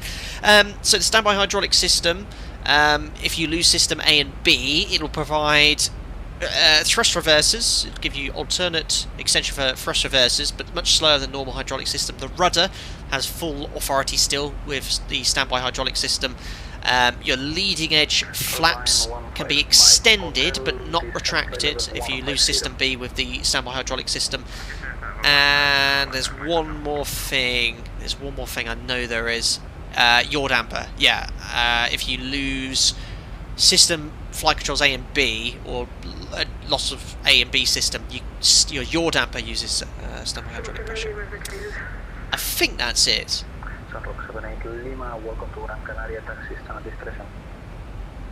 What trim sound do you consider more realistic, ZIBO or PMDG? The sound I think is very good in the PMDG, but for me personally, the trim is broken in the PMDG 7.3. Nowhere near as effective as it should be. The trim in the ZIBO is also not quite as effective as the real aircraft, but it is closer. There are some limitations in desktop sims. The stabilizer is huge flight control, and shouldn't be. You could easily you can abuse it on the real aircraft. You can over trim, and it'll have large changes in pitch. In the PMDG, it's not good. Now they've modelled speed trim system, which is quite cool. It's basically a system which trims against you, so you have to make a positive input in the control column, but it's broken in the PMDG. It's not working as it should because the trim isn't effective enough, so it trims for like 25 seconds and there's no change in pitch. But yeah, it'll work, whereas the trim in this has been modelled to work reasonably well, but it isn't quite as effective as the real aircraft, but it is closer. Right, engine anti-ice off. And there you see the aircraft flying not only below 250, below 100, but to 220 for Araco. VNAV is doing a wonderful job, and it should do our arc that we manually built. We'll do the post-cruise checks now. 50, 40, 30. Pressurization 3.5 set. Recall checks complete. Thanks again, Samtech Cookie. Thanks. You can do this, Captain. We believe in you. No pressure, Sammy. If I was in Concord doing approaching to Leeds Bradford, I'd understand here. I should be okay in the 7.3 today. Should be okay. So there's 220. See the aircraft's dragging a little fast off its target speed, so you might get the message drag required in the FMS. You could just easily use speed brake. And this is, remember, doing a manually built. It's sort of cutting the corner here slightly to the first waypoint I made. But yeah, we're just going to use a little bit of speed brake just to help it slow down to 220 knots, exactly as it would in the real aircraft. Last station, I think it was Tango Charlie Victor 621, hear you 1, only noise.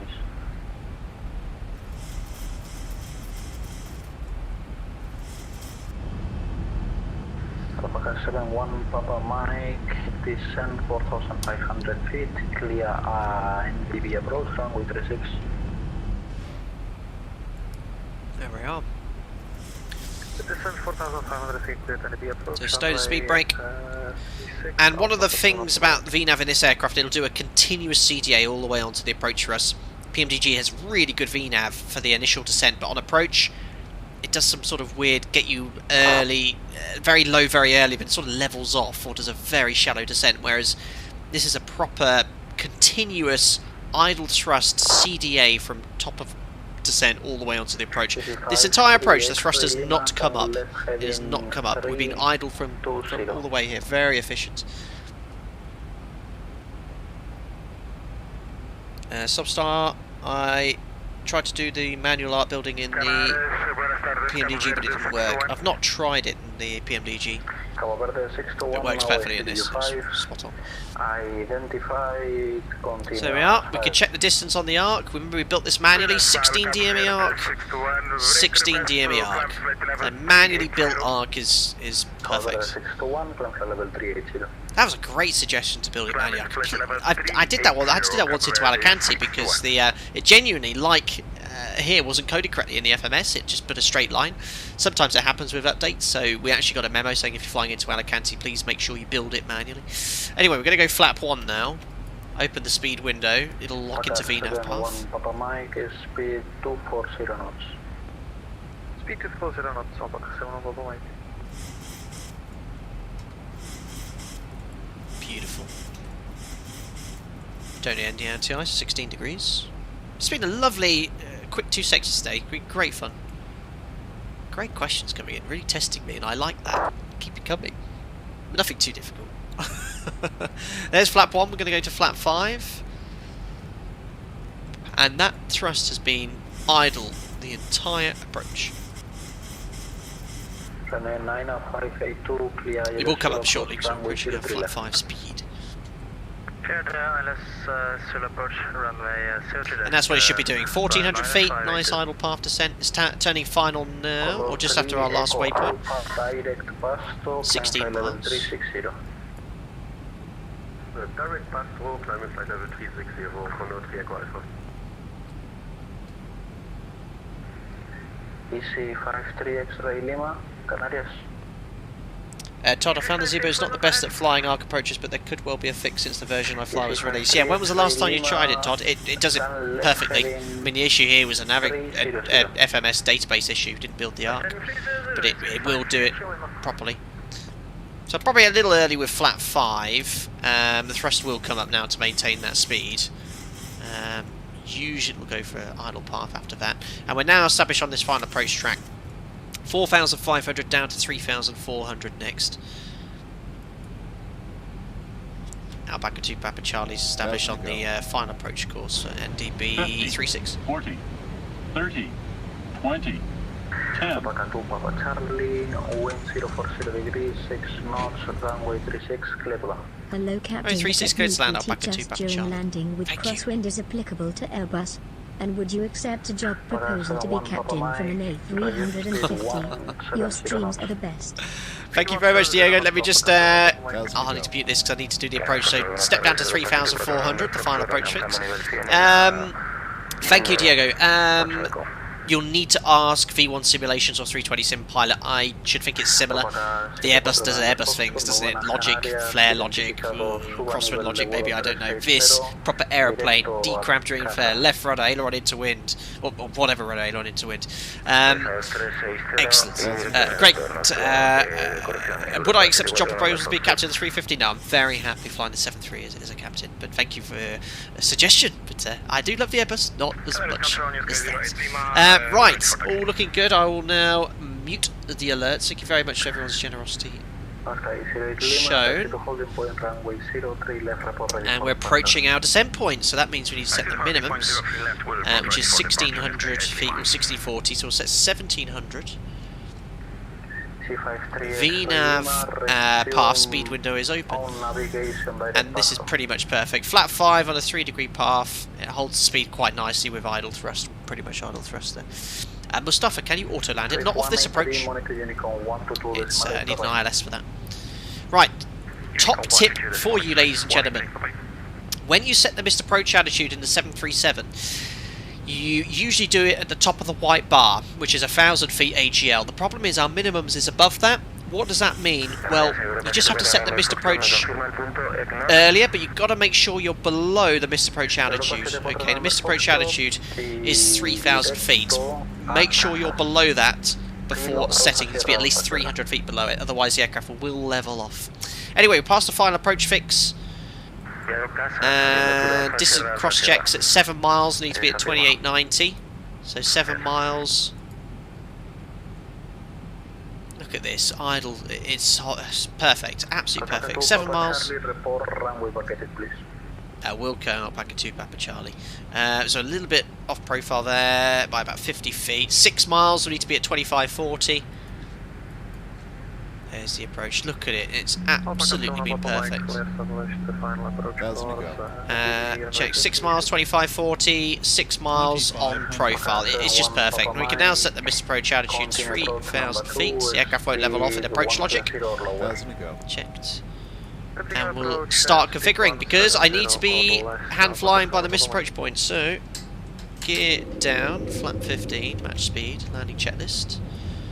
Just do the flow here, we can read it manually. Flat 30. Landing checklist. Landing checklist. Start switches. Continuous. Recall. Checked. Speed brake. Armed green light. Landing gear. Down 3 greens. Auto brake. Auto brake 3 set. Flaps. Damn. Again. Flaps 30 set, green light. Checked. Landing lights. On. Landing checklist complete. Perfect. So clear to land. We've disconnected. Just to demonstrate to you, we recycled the flight directors, so minimums continue. Watch the flight directors now. You see how it's done LNAV and VNAV path? Okay. Watch what happens as we pass the missed approach point. Look, out hold, right turn. That is exactly what the real aircraft would do because it's now commanding the missed approach. We don't want that, so we recycle the flight directors ready for a go around, and the rest is done visually now. So we've got the runway in sight. Don't get yourself stabilised on the extended centre line too early because look at the terrain. Just keep kind of going towards the airport like this. Keep that rate of descent going. Keep the runway at the same point in the window. Let me just turn VATSIM down here. Sorry. There we go. So just keeping that pitch. I can't quite see the pappies yet. Maybe a little high here. So I'm just going to set the attitude onto the horizon. That will give me about 1,000 feet per minute. No more than that. Just check the speed as well. Checked. Okay, I see 3 whites. So a little bit high. Just going to leave 1,000 feet per minute. There we are. 2 reds, 2 whites. Reset that attitude. About 1 degree. 750 feet per minute. Looking good. A little bit high on speed. So just check that thrust. But make sure you pitch up. Whoa, watch my rate of descent there.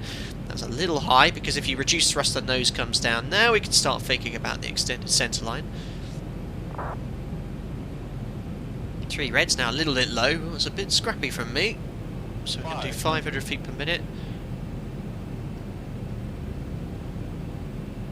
There we go. A little bit blown downwind from the wind there. So keep descending.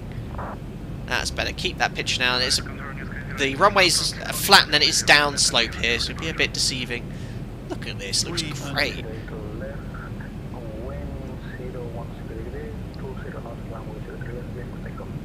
Keep descending. 100, 50, 40, 30, check. 20, Close. Firm.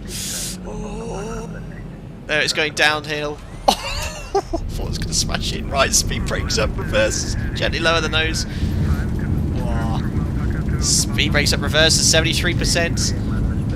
100. Manual braking, so I want to stop as soon as possible. 80 knots. 80. And 60 knots cancelling reverse. Ladies and gentlemen, welcome to the Palma. I thought I was going to smash it down at one point. We're going to 180 backtrack here. Beautiful.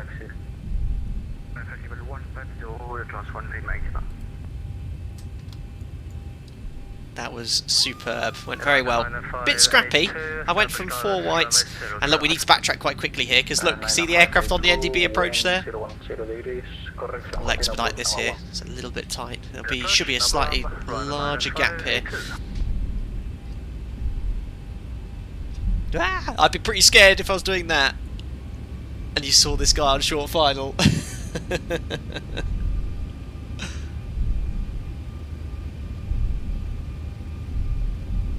Yeah, it's not like you can just vacate easily.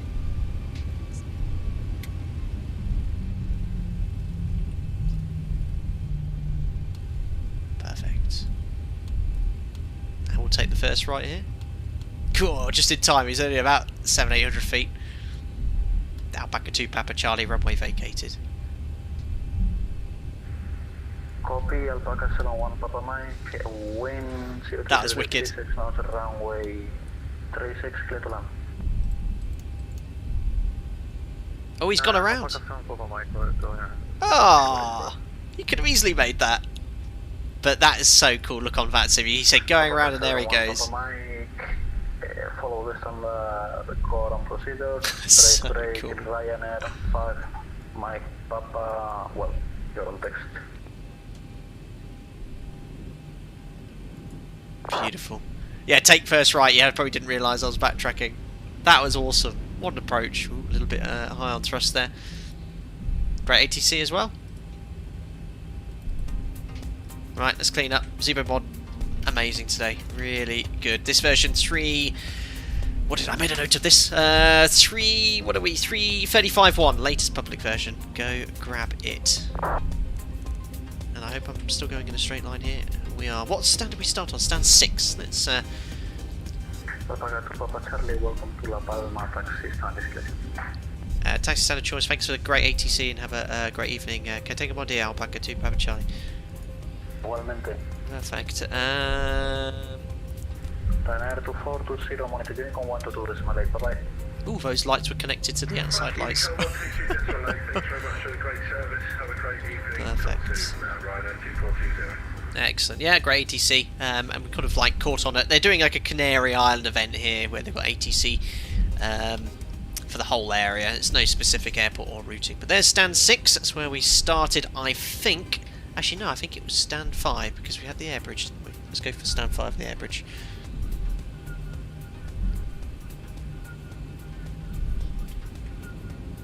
The APU's booting up. I'm not turning my engine off again. I've learned from that mistake today. Excellent.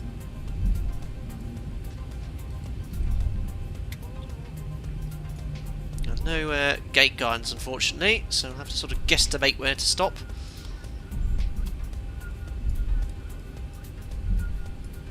This airport, remember, was closed for a number of months due to the volcano going off. Covered in dust. I think that'll do us quite nicely. Right, parking brake is set. Trim, I just need to reset here. It's transponder 2000 standby. Perfect. Flight director's off. 3100. 100 here. APU's now available. Perfect. 2 blues, 1 red. Oh, the new levers are nice. Engine's dead. And ladies and gentlemen, welcome back to La Palma. Lovely sunset approach. Blood red evening. It's always very blood red with enhanced skyscapes, I feel. But looking very nice in the simulator. How do I get the air bridge to attach? Let's... I hope it doesn't... no, it's not detected it. Oh, well, you'll just have to jump, ladies and gentlemen. Recognise the GPU on, though. Anti-collision lights off. Is that going to get it to connect? No. Who knows? Awesome. Check the ZIBO ratings. Oh, yeah. No, it won't be 4. It won't be 5-star, because I did have quite a higher rate of descent there and fine approach. Where is it? I forgot where it is. Don't need to look. It's that one. Landing excellent. Approach rating great. Alright, I'll take that. 9 out of 10. Better than the first one. Landing rate excellent again. 10 stars for landing. Approach rating. What did I not do a good job on? Not set landing flat below 500. Come on. It was set. It did that twice. And it was flat 30 we selected again. No, it wasn't. It was flat 40. Did I have flat 40 selected or 30? I think that is a genuine mistake. You wouldn't want to do that in real life. Yeah, I think I spammed the button go for 40, but I think it might have been 30. Whoops. And then high rate of descent below 1,000 feet. That's why there's 2 of us. Didn't happen on the test sector. Blah, blah, blah. But yeah, whoopsie daisy. And that's why when we do the flaps, we have it selected in the FMS. Init ref here, and we always cross-check against what flap is selected as well. And because I was trying to hand fly and select it at the same time, I did mess that there. Cool, but yeah, it was great fun today, and great to still use the mod. And I am sold by Microsoft Flight Sim, really. It's amazing, but just to show you how X-Plane is still a solid sim, and with the ZIBO mod as well, you've got an excellent 737 if you want to use this sim. If you want to use Microsoft Flight Simulator, PMDG, I use both. Enjoy both. We're very fortunate to have 2 great simulators, 2 great renditions of the 737. There's the Ryanair that landed. We forced an alpaca to go around today. But yeah, this is the Orbex scenery. It's really nice if you want to use that in X-Plane. It's Orbex True Earth, and you get this airport included with that scenery as well. Very fortunate that Orbex sent that over. And I have flown into this airport once before when they released it. I remember because the runway was all screwed up because I messed up one of the installation files, but it's all looking beautiful today. That's it. Now, I'm not going to do a full shutdown flow because I want to do the replays, and it does screw up the replay a little bit if you do shut the aircraft down. Let's have a look at some of the comments here. Nice butter. Yeah, it was close. Not another weak approach, said Dave K. I thought it would be. Yeah, approach there. I went from 3 whites on profile, and the rate to center got a little high at one point, so just want to keep that below 1,000 feet per minute. You've got to be quite careful with that. East Coast Canadian, how can I join here? I'm enjoying this channel. Thank you very much. If you want to join as a member, there should be a join button on your phone. It should be there now. My main channel page on YouTube, you'll see a join button too. You'll see a list of all the perks. If you want to see that before you want to join, feel free to have a look. And thank you very much for your interest in becoming a member. Cool. Well, that's it today, guys. Just before I go, do not forget that on Sunday I'm doing an 80,000 subscriber charity stream special. I am now posting the link for that in the chat if you so wish to view it. I'll be posting that stream before I go to bed tonight as well. Every time since 50,000 subscribers, I've done a charity stream. So we did the first one at 60,000, then 70,000 was the second, then at 80,000. And we're going to be supporting the National Autistic Society on Sunday. Super Chat's disabled. I will not be accepting any personal donations. All donations will have to go through my Just Giving page. They'll be pinged up during the stream if you do donate, so you can read all the lovely comments. We're flying the Feeder 747-200 from Seattle to Hawaii. Flight time 5 hours for a great cause there. Target to raise is £2,613. Why such a random number? Well, that means, based on all the previous charity streams, if we make £2,613 on the stream, we'll have raised £10,000 for charities on the Fly Data Sim channel, which is an amazing achievement by all of you to help me achieve that there. So we'll be doing that on Sunday, going live at 5 PM on VATSIM. Come join me. We'll be in the Felis 747-200, a great aircraft indeed. Awesome. Well, that's it. Let's log off of VATSIM. There's a little Ryanair aircraft pulling onto stand. Ooh, he's slewing onto stand. Very nice, but awesome to see so many of you joining on VATSIM today. We'll just pop off the Natwick there. Thank you very much, Sammy Tech Cookie, for the €10. Very generous of you. Thank you so much for the entertainment. Would you show your settings related to XP11? My pleasure, Sammy Tech Cookie. Thank you very much for your €10. Appreciate your donation, joining as a member, and you've been very generous today, so thank you indeed. I hope you enjoy your time as a member. Let's have a look. So, that's my aircraft. Let's go here to settings. So, general sound is here. Graphics, so I have it on high dynamic range, high. Reflection detail minimal. I never see what that changes. That to high. I can have it higher, but it just adds a huge amount of more static objects, which I don't really see the need of. That set to that. 105 is my field of view. It's a common question.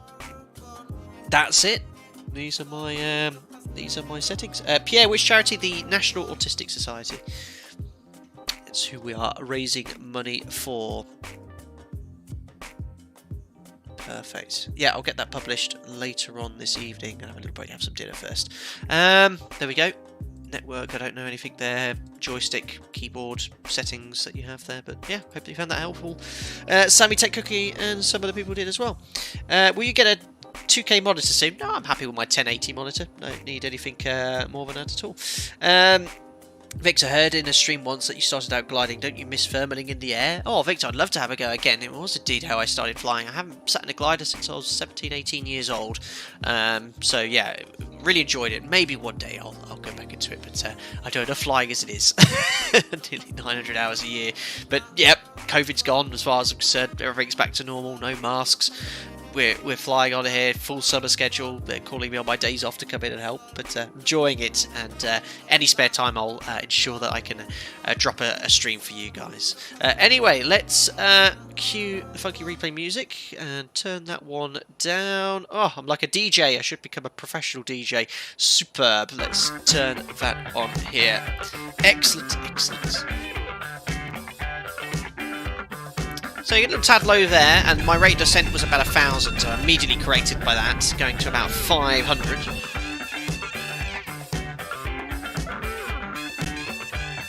Too much funk, very loud.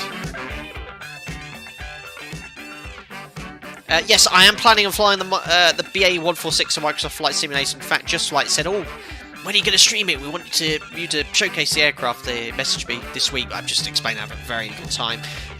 So it'll be the charity stream on Sunday. PMDG I want to stream again, and then probably the 146. That's disappointingly quiet. Let me do that again. Got to deafen you guys. That's better.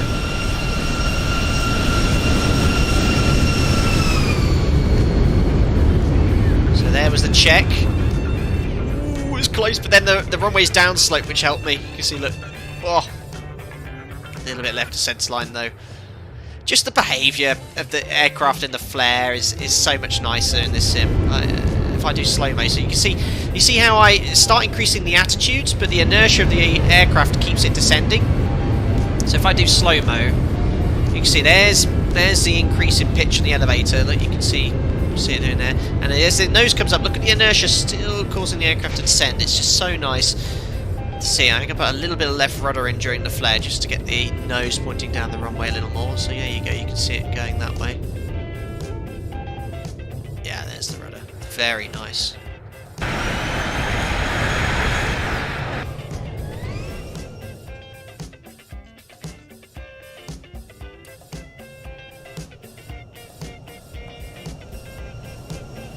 A little bit of bleeding from enhanced skyscapes. Cool, I thought, yeah, it could have been firm quite easily. Oh, but it was actually a really nice bullet.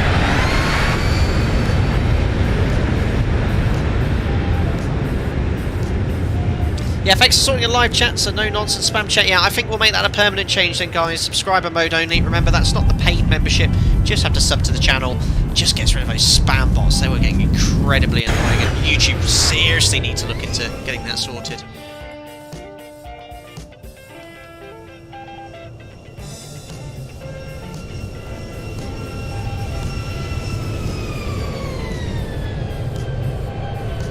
Can't wait for X-Plane 12, guys.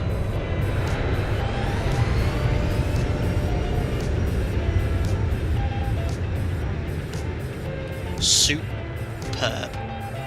Right, which is going to have to be that view, I think, there, so you can enjoy the beautiful scenery and terrain on approach there. Well, that's it. Thank you very much for joining the 2-sector ZIBO mod stream. It's been a pleasure to jump back into this aircraft.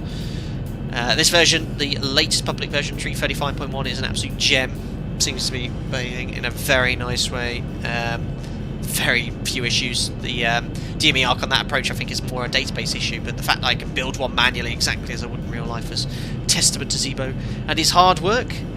Next will be in a PMDG 737 Wise, but don't forget, please, this Sunday, don't forget to join me for this awesome charity stream we're doing for the National Autistic Society. I'll be live at 5 on Sunday after the Monaco Grand Prix. I mustn't miss that. And all the information about that will be posted on all the socials and YouTube community posts as usual. Guys, enjoy your weekend. If I can't see you on Sunday, have a great time.